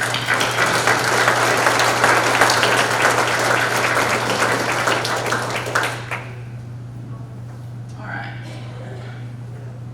So when Jeff and Greg and I were putting all this together and planning this, Jeff was telling us about what these folks did. And it was really interesting to hear all the best practices and all the things that they did. And listening to it now about the coordination and the consistency and all of that is so critical to this process. If you talk to emergency management, they'll tell you that's what it's all about. That's what they hope is happening. That's what they train for and prepare for, and they work with communities to do this. And so you're seeing it in action. This is what happened. And what I think is really important, and Jeff made a good point of this when we were in the planning, they didn't do this for the first time with COVID. They had done it previously with several other things. They mentioned that. They mentioned their weather events that they've done this. And it's all about those relationships. You can't meet somebody for the first time when you're engaging in a disaster. You've got to know each other. You've got to know how to work together. And that's what these relationships and partnerships are about. So I really applaud them for showing us how that process works, how it's worked for this community. And I think a real key here is, and they've said this several times, it's not over. This is an ongoing thing. This particular pandemic is continuing on. We've got more things on the horizon, and they've got the pieces in place to do this. If you'll notice the slide I've got up here, it's about the psychology of vulnerability and risk. You're trying to figure out humans. You're trying to figure out how do you talk to them, how do you provide information. Remember they talked about trust? It's that trusted relationship that is so key. And it's all about the messaging. And one of the things that Kelly mentioned that I thought was really, really important is the fact that they weren't just talking,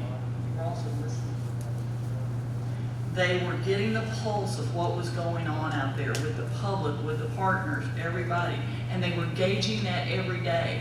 Look how adept you have to be, how you have to adapt to that on a daily basis. It's not for the weak. It's for heroes like this, the strong people who really make this happen. So I want to give them another round of applause.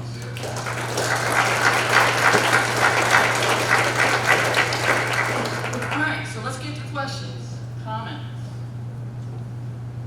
I'll start it off now.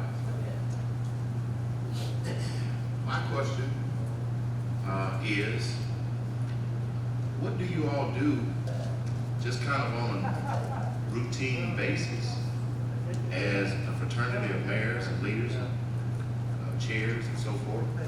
What do you all do together, socially, whatever, to keep you all's relationship strong? We talk on a lot of panels.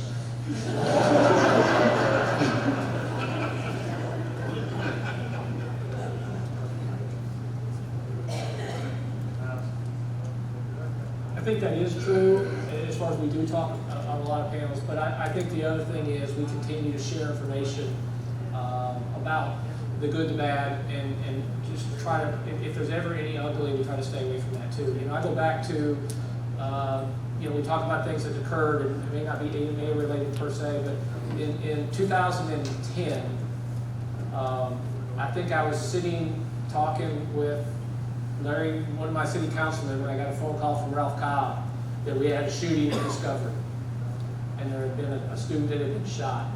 And within the span of 2 minutes, our fire department was there. Fortunately, we had an SRO that was there that grabbed that gun.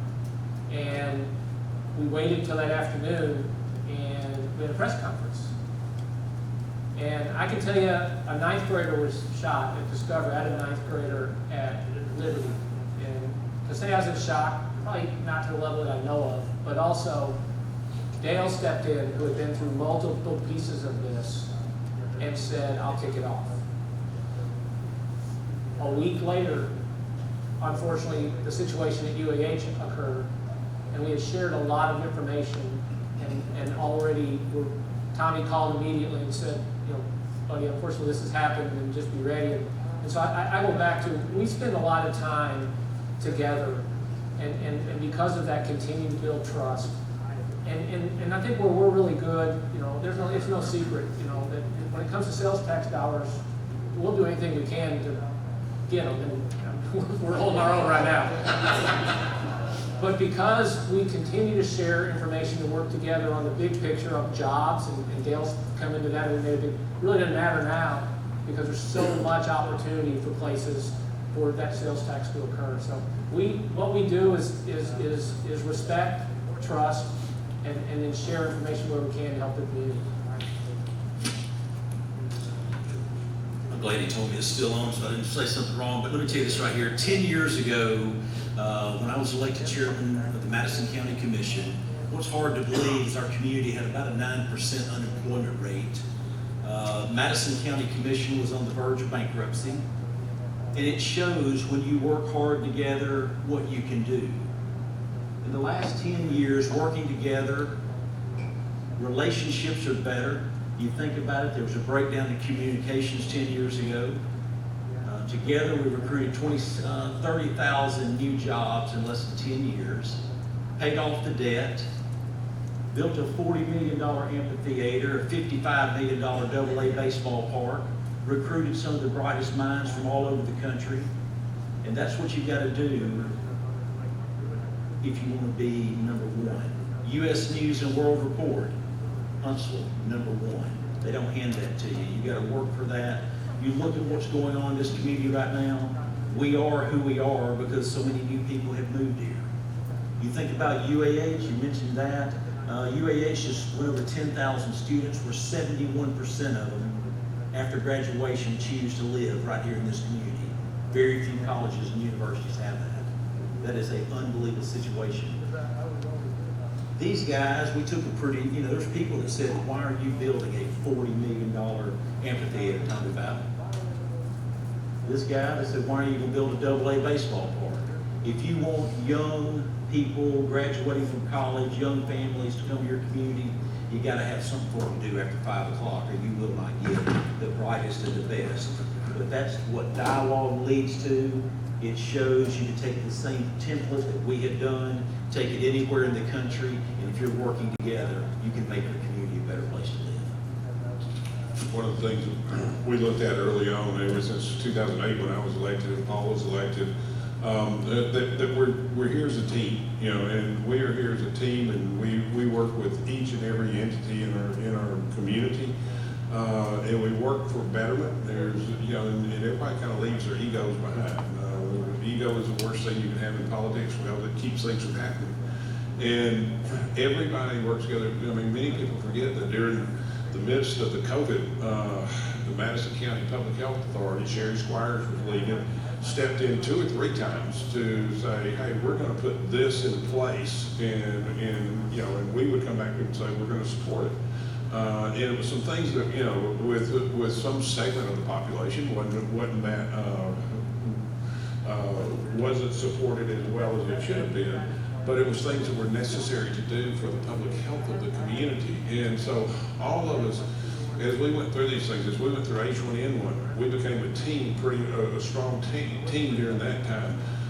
We had our press conferences every day. We had our meetings right before our press conferences. We all kind of knew each other, and we knew each other very well by the time we got finished with that. When the tornadoes came of 11, I mean, that molded us even more, because we met for weeks and weeks, and met with TVA and with everybody else in emergency management to get ourselves back together. And that molded us. When this came, we all knew each other, and as we said before, the most important thing is go ahead and have those relationships and make sure that you establish those relationships before the event happens. If you can do that, then you'll find that, you know, everybody will work together in a way that the community comes out best, the best it can possibly out of a bad situation. I would say ditto for the communication field. I think about Redstone and all the PIOs out there, the Chamber of Commerce, the hospital, the Convention and Visitors Bureau, there were the health department. There are so many folks that work regularly with our teams. We do get together. We like to go out for drinks or lunch or coffee or whatever, but we have each other's cell phone numbers. We can call each other at 11 o'clock at night.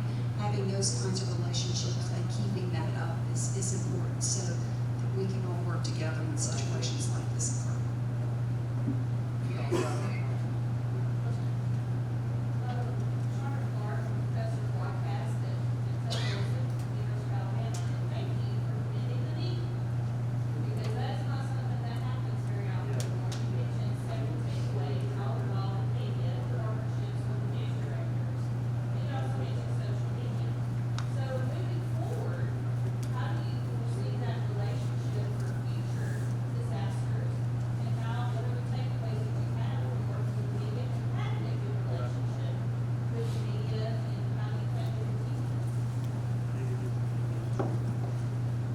I think fortunately we had a good relationship with the media prior to all of this, and I think that's critical. Again, that trust factor I can't emphasize enough. But also it was being willing to talk to the media as the news directors in particular, the producers, as all of this evolved.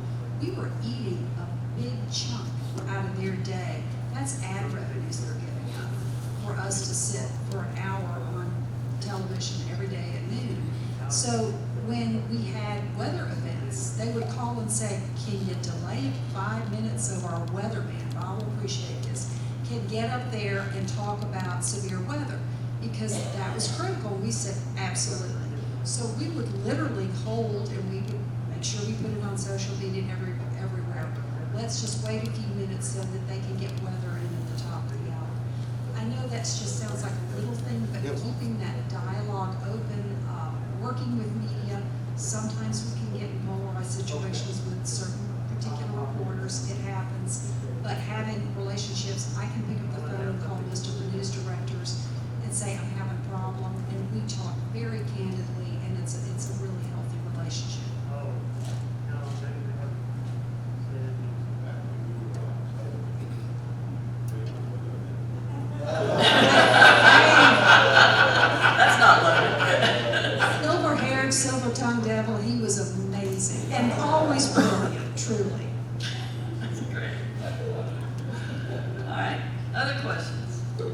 I have a question if we don't have one. Got one. All right, let me ask this question. I want to ask it of y'all and the audience.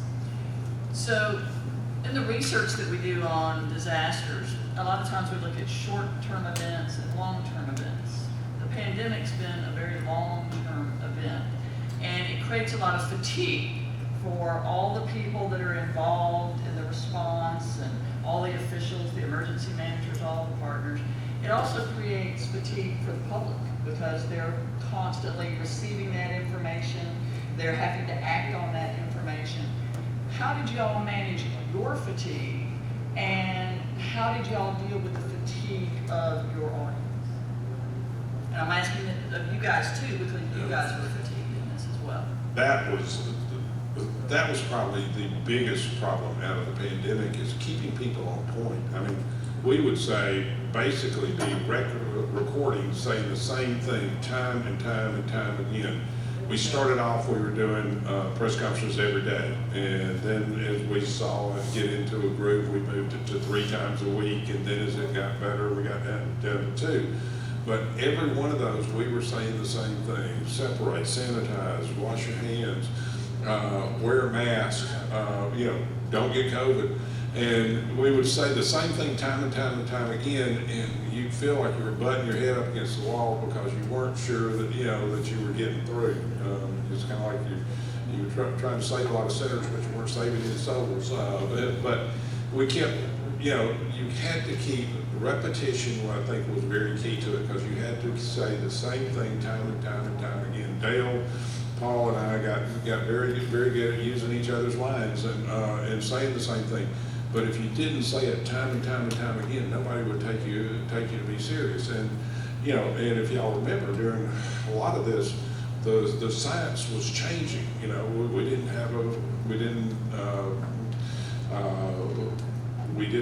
have a system in place that could decipher all the information, because somebody would say, well, I think this, and somebody would say, I think exactly the opposite over here. And so the science was evolving, and as the science evolved, we had to use our local people here who could put it on a local basis and say, this is what we're seeing locally, seeing right here. That made all the difference in the world as this science evolved and as we went through that. How about you guys, in terms of the fatigue? When you're dealing with a long-term event like this, there's a lot of shock involved, there's anxiety, PTSD. They mentioned some of this because they had several other things that had, shocked them and the community. And, you've got to do your job, so you take the hit of the shock, but you keep on going. You carry on, you keep persevering, and you think you got your armor on, but it is taking a toll on you as a human. So what about you guys? What about the fatigue that you felt during this situation as well as other things? What do you do about it? What do you do about your own fatigue? When do you recognize it? Can you speak loud, because I'm out of microphones over here? Yes. I'm sitting here, during the pandemic, I was fortunate to be working directly with clinical for different so we were in together, and we did regularly. We had conversations about it's okay now. We had our trusted advisor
practically the only means of communication for those that didn't have power for more than 14 days there in western Madison County. For those of y'all from outside of our area, in 2011 we had 3 runs of tornadoes come through.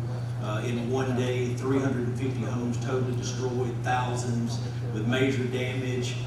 We had 9 of our neighbors that died, and you start looking at what occurred there. The outbreak was so massive, there was no federal government to come help. Our community, just like many of yours, had to step up. We were feeding more than 5,000 people off of 5 different feeding stations throughout the area. We had a command post that was set up there. You start talking about 12, 14 days without power, that's pretty unbelievable. We removed more than 500,000 cubic yards of debris in record time, but our faith-based community played a humongous role in that. But for many days, as you mentioned, we were doing daily briefings on radio because many people didn't have power, and thank goodness for that. But it was something that wrote a book. You learn from every disaster. I think I look at this. Many of you have worked multiple disasters. In 1989, we had a tornado that came across Airport Road. I was 19 years old. Don Webster had hired me at Hennessy as a medic, and he stationed me at the useless overpass. For the people here that know Huntsville and Madison County, it was right there at Airport Road. That ambulance got sandblasted. But I learned at 19 years old, I think that many of those things helped. In 1995 when it happened again, in 2011 when it happened, but again, you learn from every disaster. I think it makes you stronger. But the biggest thing that I saw is we had to, even though just like everybody else involved in it, tired, fatigued, you had to show strength, and you had to say, hey, this is where we are today, but we're going to be better tomorrow. I think that was the big thing that people were looking for. That's one thing I think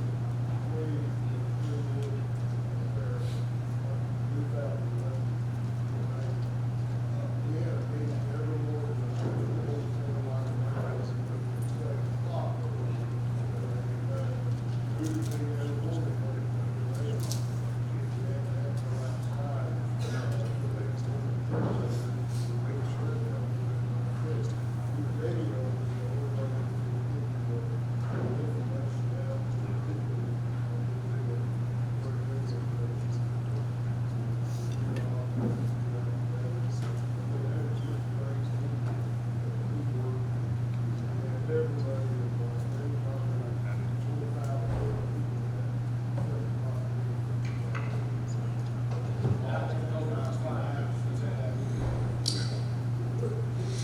I think the key word in what you're saying is teamwork.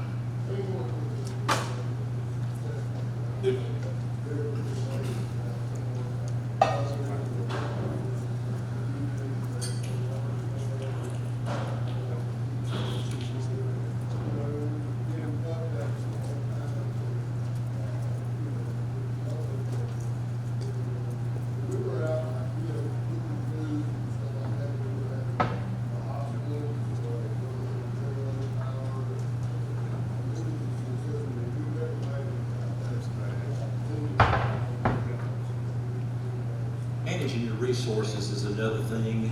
That was one thing right after the 2011 tornado hit. Had no clue. This guy pulled up at the command post, and where it was, everything was great. 2 miles down the road, there's not a house standing. And I'll never forget, he said, what is your biggest need? And I said, I have got to communicate with the outside world. And I said, I can't even, I can't get a signal. I can't do anything.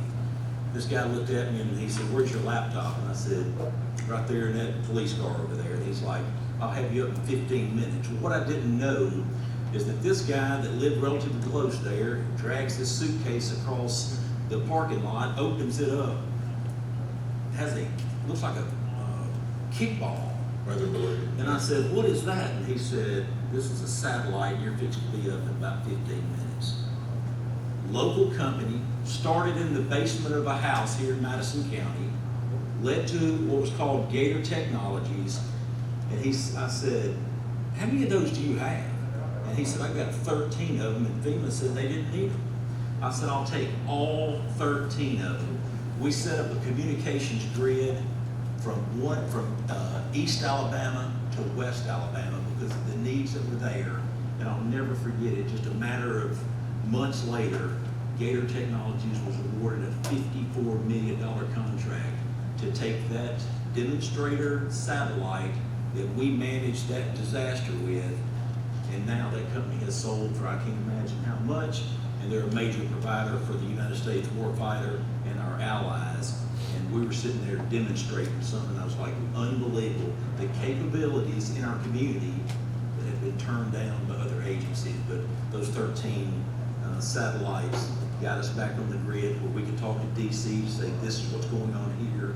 And little did we realize, the east and west grid of TVA, which is our power provider, both lines are on the ground.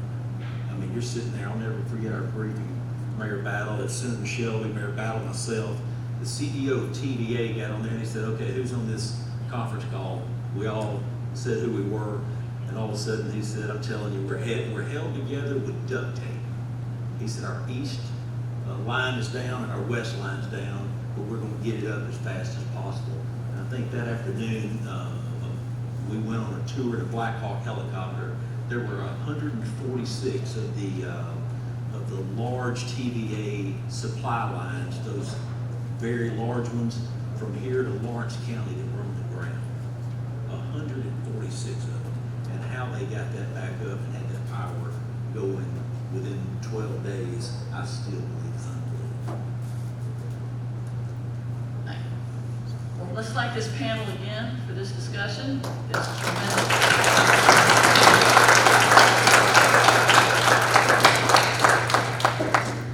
All right. I want to turn it back over to Greg. Who's going to take over.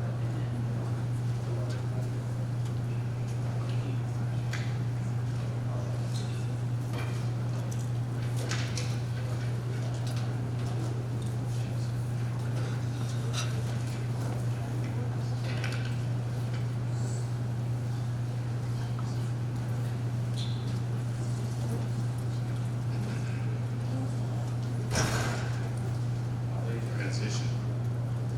Amanda, will you get the mic for open discussion?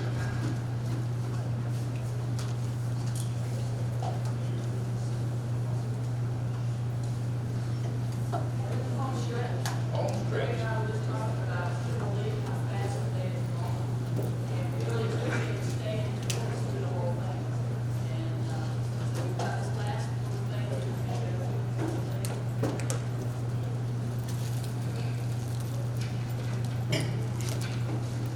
Okay, as we get ready to head toward the home stretch within this last hour, as you can see on your agenda, we're going to have open discussions facilitated by Dr. Myers.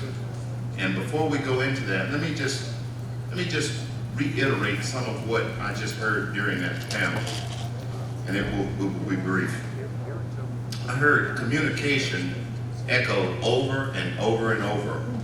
Communication consistency, the importance of relationships, being proactive, humility and ego management, economic development, and working with the local Chamber of Commerce. Cooperation has made them a nationally recognized city and ranked #1. Self-care, how important it is, and managing your own stress and fatigue. Emotional resiliency, what we need to do in order to rebound, refresh ourselves so that we can go a little bit longer. And what we heard was a micro level cooperation of success, which has led to a lot of great things in this city and for the citizens here. And as we get ready to go into this open discussion, this is a great segue of why I'm rehearsing this, because for those who may wonder, what are the new Alabama Preparedness or Preparedness for Alabama Resilience Summit? What is this? What are we doing? That right there and today, and the ones that we've had before, Birmingham, and then also in Montgomery. And write this date down, the next one, is in Mobile. That will be the final summit in the city of Mobile for October the 20th. October the 20th at the Quest, at the Gulf Quest.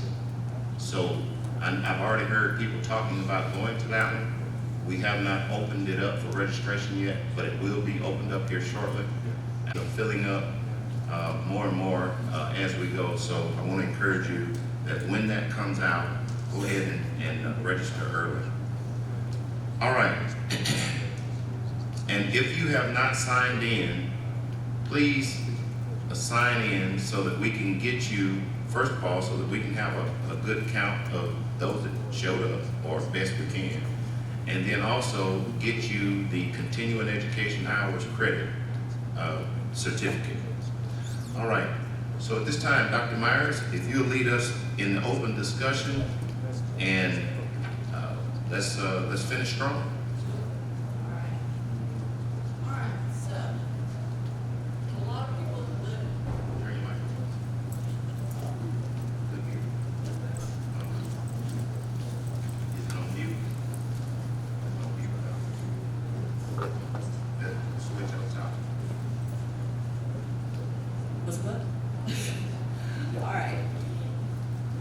There's a lot of people in the room, and we haven't got to hear from everybody today. And so I want you guys to be able to talk about what is important to you, okay? About what you do, what your concerns are, what your questions are. So I'm going to facilitate that discussion, and if you want to jump in and raise your hand and, jump into the conversation, just do that. But I'm going to pose a few questions to get that process started. So let's start this. What are the vulnerabilities in your communities that you're most concerned with, that you're most focused on? We've talked about the pandemic, we've talked about severe weather, we've talked about a few things. What are you most concerned about? And it's not necessarily the vulnerability, such as the weather or the pandemic. It might be the vulnerability of a location or an infrastructure or the vulnerability of people. What are you most concerned about? Explain.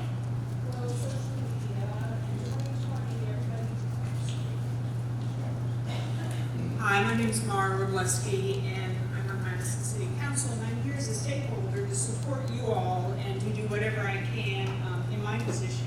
What I feel is most vulnerable in our area is misinformation.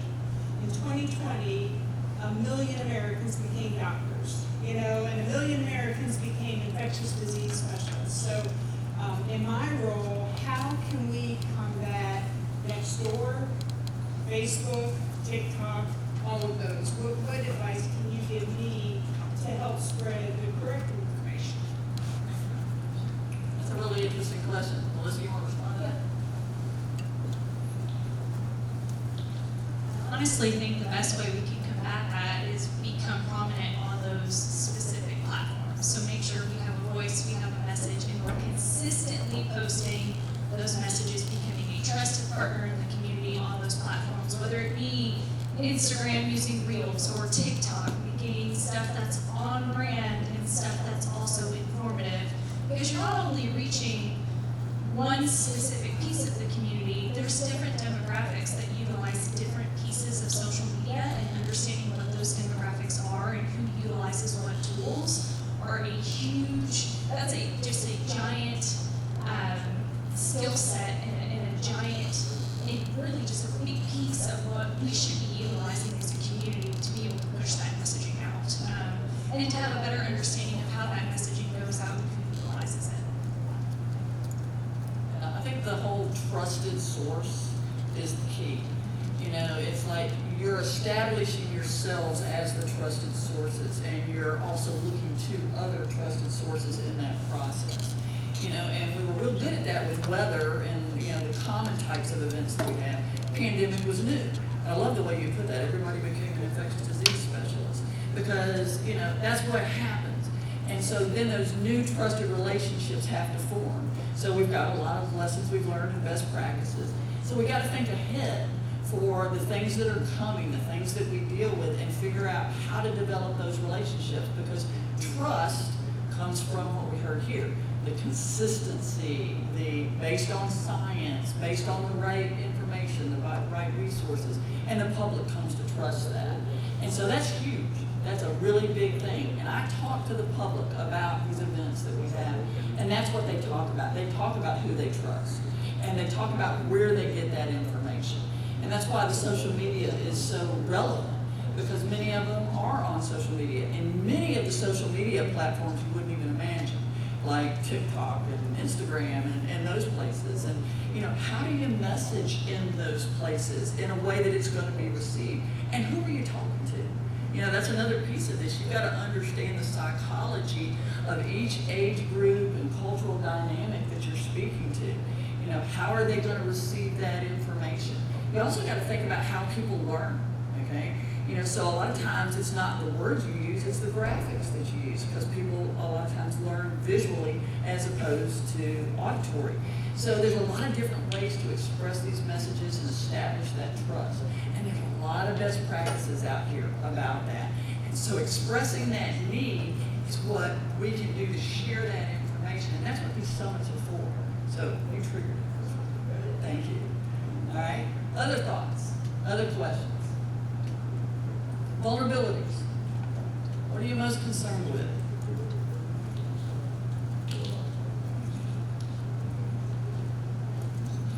My name is Adam Miner. I'm a graduate student at the University of Alabama in Huntsville.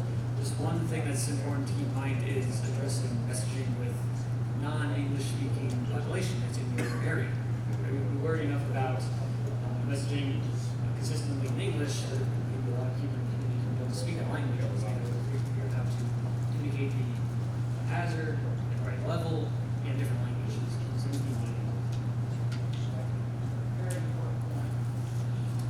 Yeah, so think about that. Everything that we've talked about today, how do you translate that into other languages? How do you know which languages are in your communities? Okay?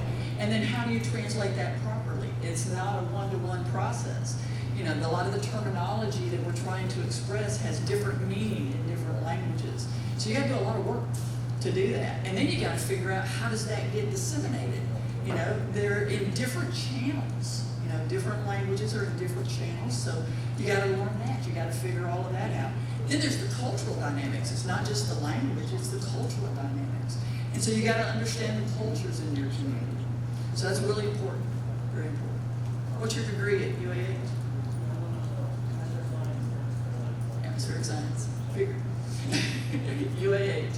All right. Yeah, and that's a big thing in WOA.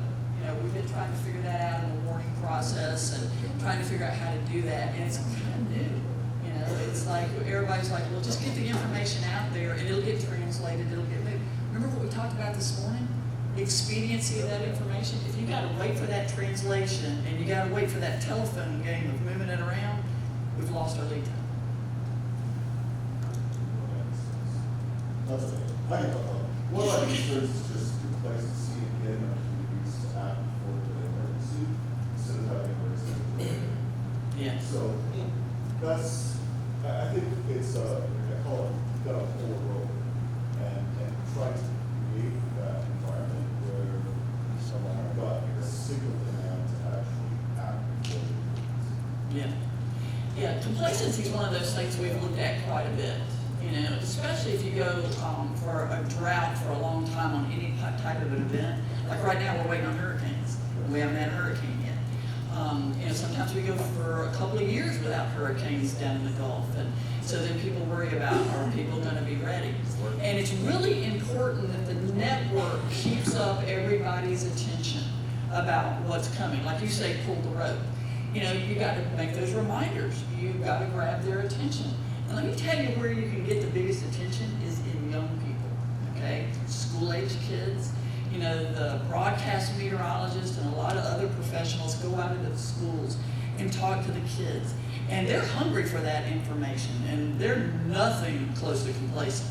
And they go home and they tell their parents and their grandparents and their caregivers about this information.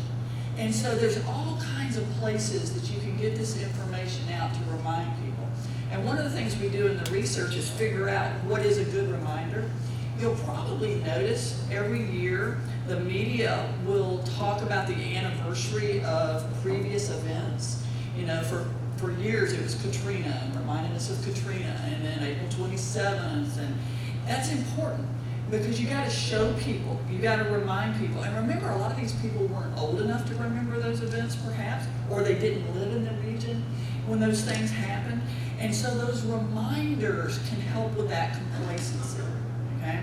And remember I talked about that fatigue earlier. That fatigue lends itself to complacency. And so you've got to measure that fatigue.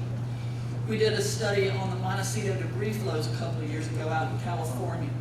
And the debris flows are a result of the wildfires. So there's a wildfire, a burn scar, it rains, high rainfall rate, and then these debris flows happen. Well, the people that were the victims and survivors of the debris flow in that event had just been through the Thomas fire. They had been out of their homes for an extended period of time. They were fatigued. And so they're sitting there faced with having to evacuate for those debris flows. And they were like, I'm not going to go unless I have to go. And it was because of that fatigue. And they were considered complacent, but you can understand why they were. They were tired. They didn't want to get out unless they absolutely had to. So how do you overcome that?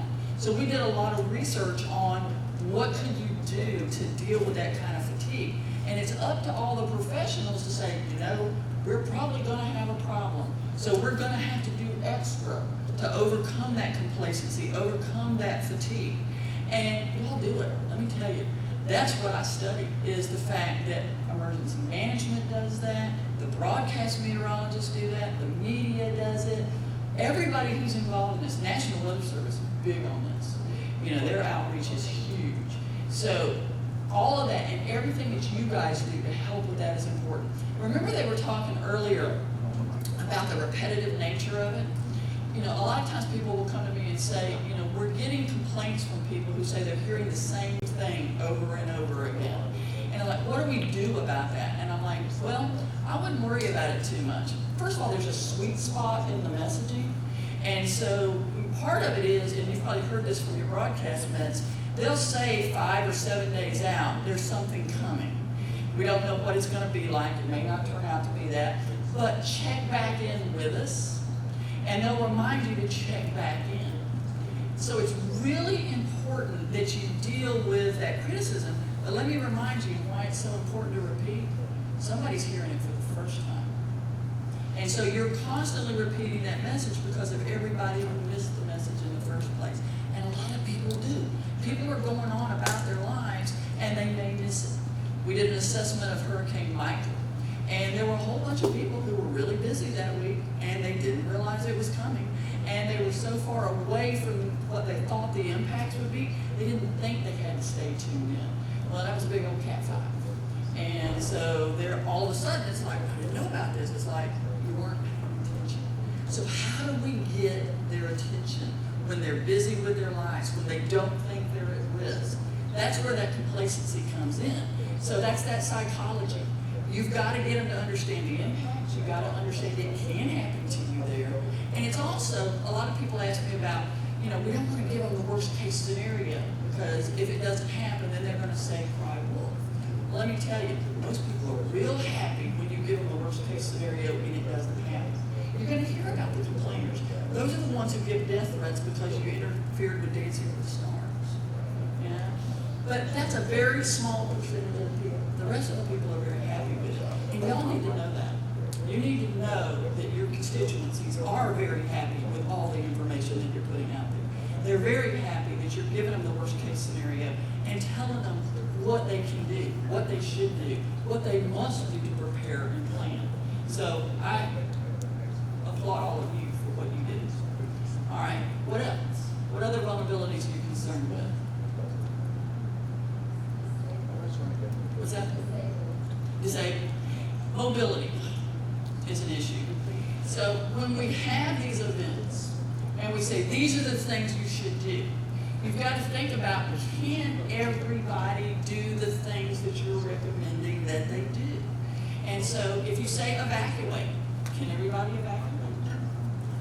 If you say take shelter, get underground, can people get underground?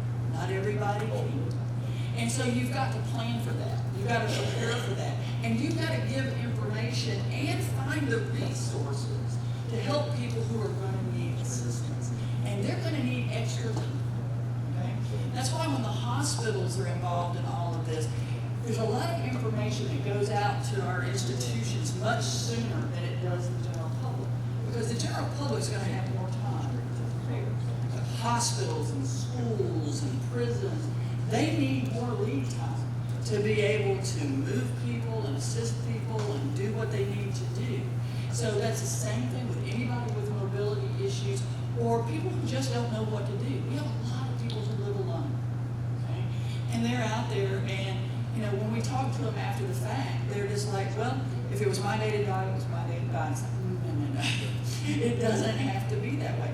And they respond that way because they don't know what they can do, all right? And so I have a lot of practitioners, a lot of professionals like yourself say, what can we do? That's where these partners come in. That's where our community resiliency comes in because there are things we can do. After Katrina in New Orleans, they set up this whole system to be able to get people out who cannot get themselves out. And it's this corner system, so there are designated corners in the 9th Ward. And so they know that they are to go to those places, and they know when the buses are supposed to be there to pick them up and move them out. And they don't have to pay for anything, it just gets them out. And they know about their sheltering system. That takes a lot of planning. That takes a lot of work. And think about the language issues and the cultural dynamics and setting up a plan like that and doing all that outreach.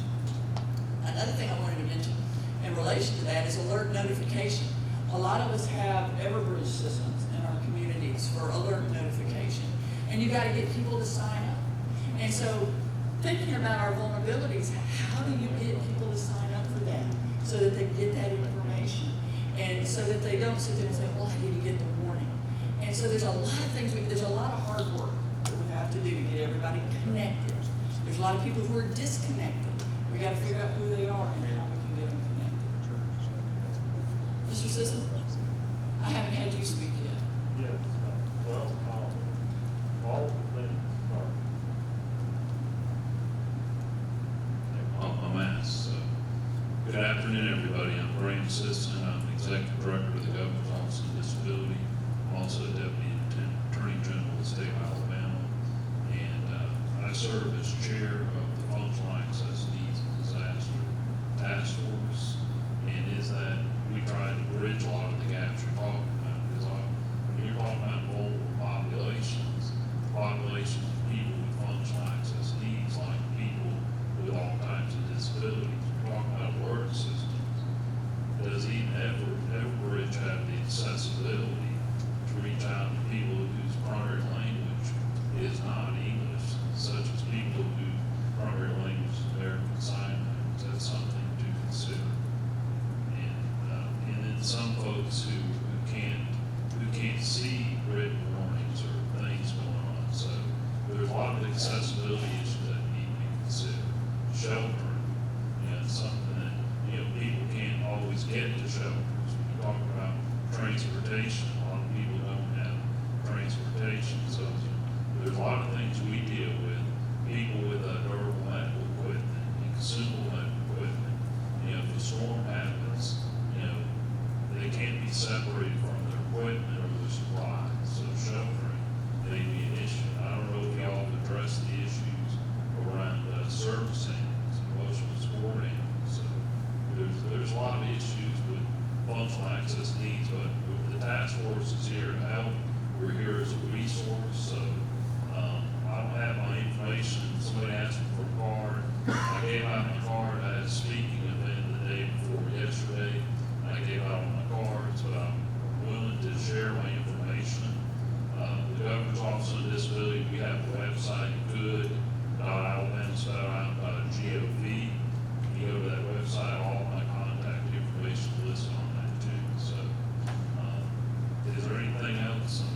I'm glad to give the opportunity to speak, but we're here as a resource, and we appreciate all the work, all the emergency management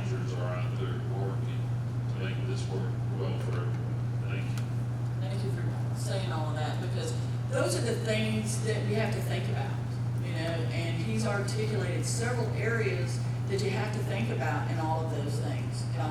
You know, as you were saying that, I was thinking about the work that Midland Radio has done with NOAA Weather Radio for the deaf and hard of hearing and blind. How do you get that alert across with NOAA Weather Radio? You need a shaker system, you need strobe lights, and then you got to do the outreach with it. You got to make sure that that equipment is getting in the hands of people who need it. So there's a lot of outreach associated with it. So you're a great resource for this, and you know, yes, absolutely. You coming to Mobile with us? I need to come to Mobile, I got to check it out. All right, we're gonna get you. Dr. Moore, I'd like to respond back to Graham for a moment. So, hey y'all, we can learn something from every meeting we go to. Every person we meet on the street, it's emergency managers, there's always an opportunity to learn something or get a takeaway from something. And I just want to tell Graham how much I appreciate being a member of the Ph.D. Functional Access Needs and Disaster Committee for the state of Alabama, because we had a meeting pre-COVID, is the best way I know how to put it, but down at the city in Clinton. And a young man in the back of the room, Jacksonville State University student, didn't like a master's degree. It's like 26,000, and it's an issue that he is going to go by. So he made the comment about, very quietly while we're working groups about messaging, how can you help someone like him or others that are hard of hearing, limited in sight? And I'm like, oh, hold on a minute, say that so the whole group can hear you. But I hope I never forget this, because he goes, I get the message, I go to my closet, or I go to my safe space. I can't see that the sky's getting lighter.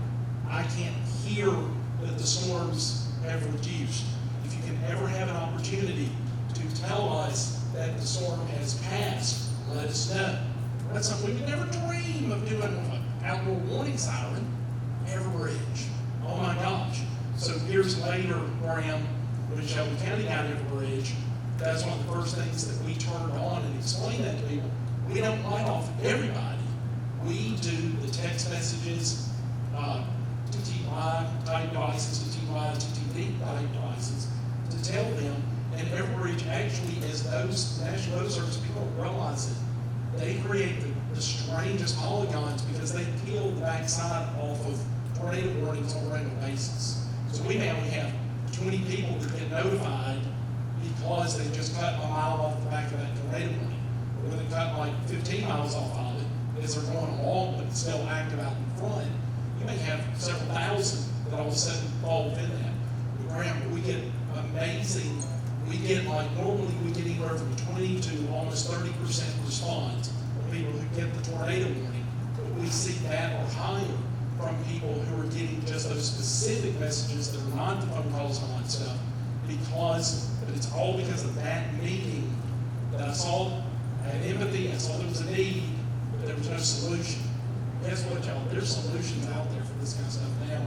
So the other side of that is, in Shelby County, we actually asked 12 questions about functional access needs, hard of hearing, sight impaired, do you have oxygen dependency, 12 different questions. And when they register for the system, they can check any or all of those. When we have a situation like, just fill in the blank, something has happened in an area, you've got people sheltering in place, we can draw a polygon, we can draw a circle around that area, go, here we want to go with 2 mile radius of this location, contact everybody. 3 or 4 hours, 6 hours later, we can take that same drawing we've done and tell you within about 3 mouse clicks, yes, we've got this many people that are oxygen dependent, we've got this many people that are bump, whatever. English is a second language. So we got tools we've never had before. I'm so excited when we finally get the money to go statewide with some type notification system, because I think we can just really make an incredible difference that we never even dreamed of 5 years ago. Thank you. That was fast. Really, that was fast. Yeah. All right, other questions, thoughts? Hopefully this works. Okay. I know we're waiting on funding to do some of these great things. However, just speaking as a former graduate teaching assistant for the University of Alabama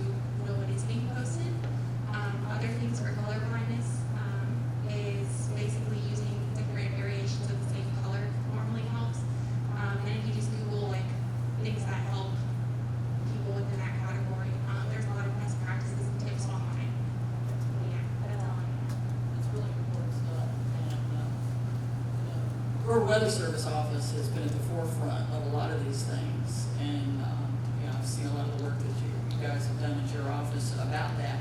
And universities do the same thing, like you said with UAH.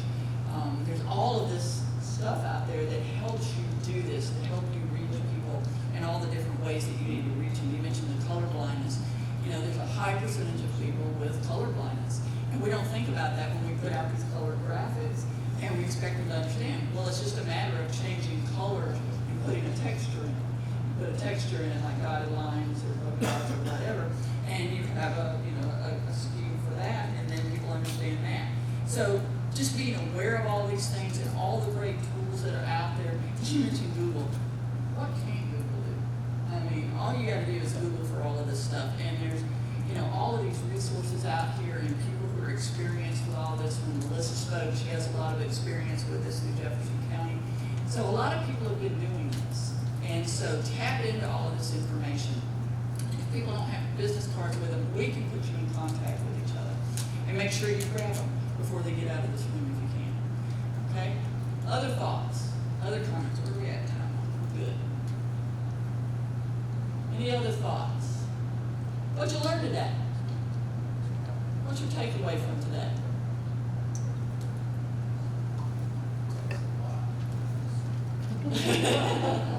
And let me tell you, you did a grand job.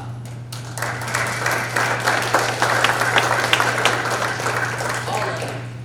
Yeah, it does take a lot of work to put these together. And let me tell you, the local emergency managers here, state emergency management, all the work that was done to put this together and bring all of this together, a lot of weeks and weeks and months of planning to bring this together.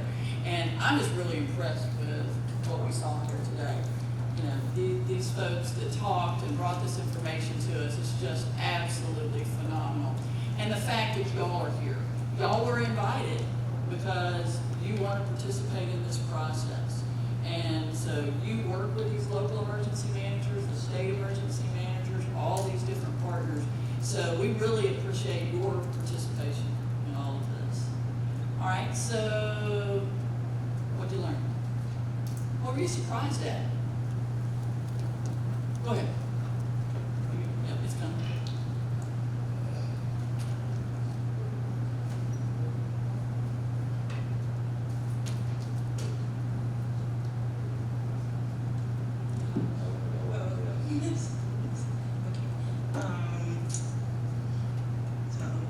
First of all, hello everyone.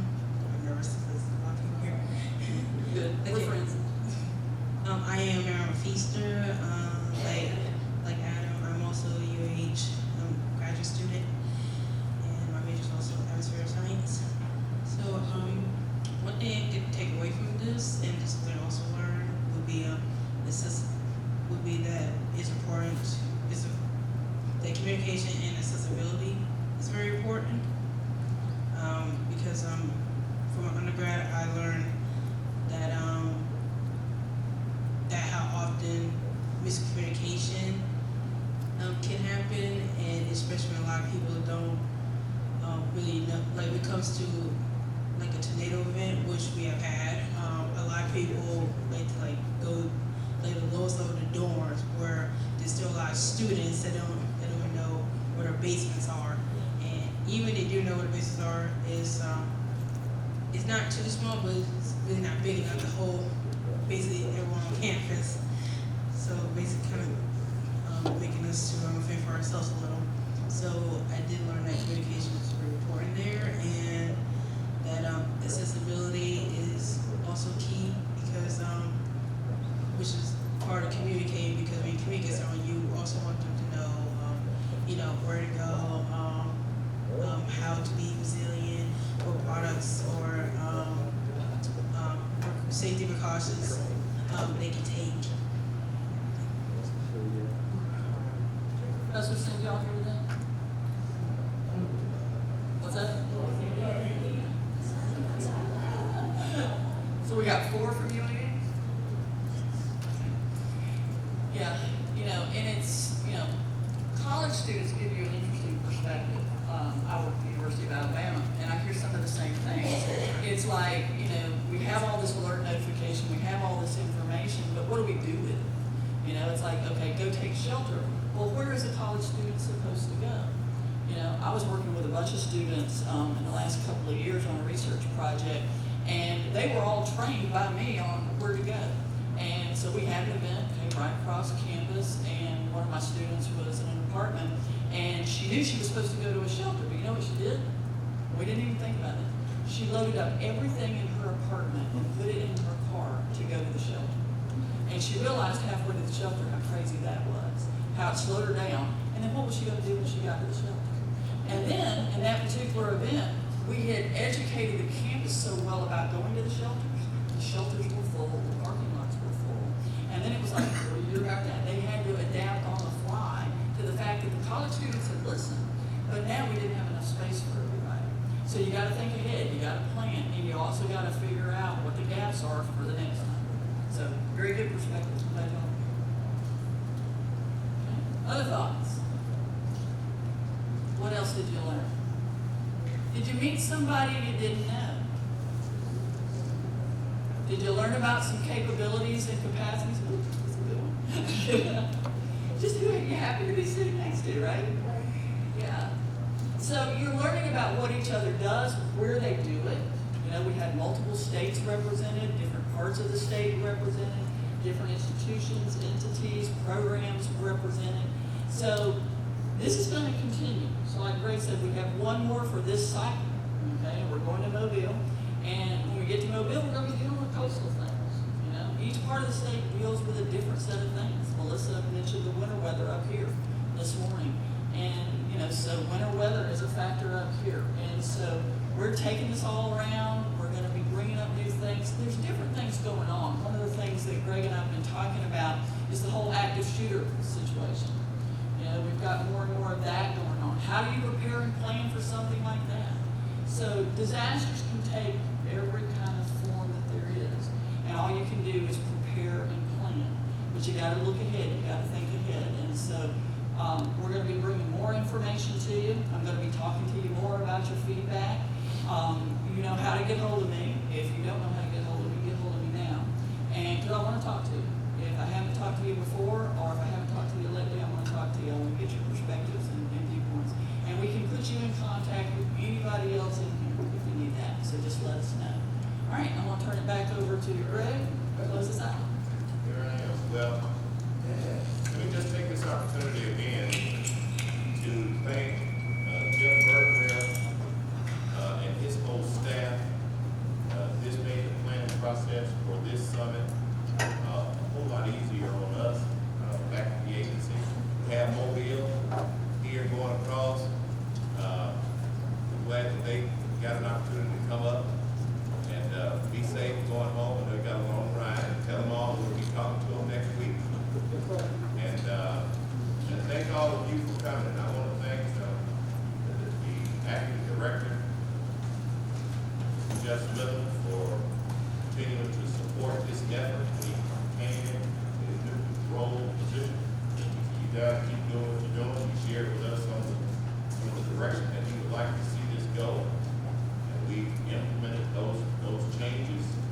And so we are proud of that support of what we're doing. And as we can see, this is very much needed. This is very needed. And so as I said right before or right after that panel finished, if we can see the cooperation that one city or two cities can come together and cooperate and do and make for a great city, great living, and so forth. When our legislators were here, they needed to be here because there is no citywide, countywide improvement in economic development and quality of life without addressing safety and what we do as emergency managers and first responders. We're doing it on a tight string. We're building a network. And when I say we're doing it on a tight string, I'm speaking on a tight string. So we're working to build that coalition. And everything is coming together. As the governor's advisory council and committee and so forth is being pulled together on resiliency, we're already ahead of the game in that with resiliency, and that's going to go ahead and marry just fine. So unless there are any questions of me, we want to thank all of you who came out, the insurance representative, the United States military, local meteorologist, who's going to take care of the lunches next time. And I'm just so impressed as an educator. It might have been under a little pressure, but they're here. And let's give these students a round of applause.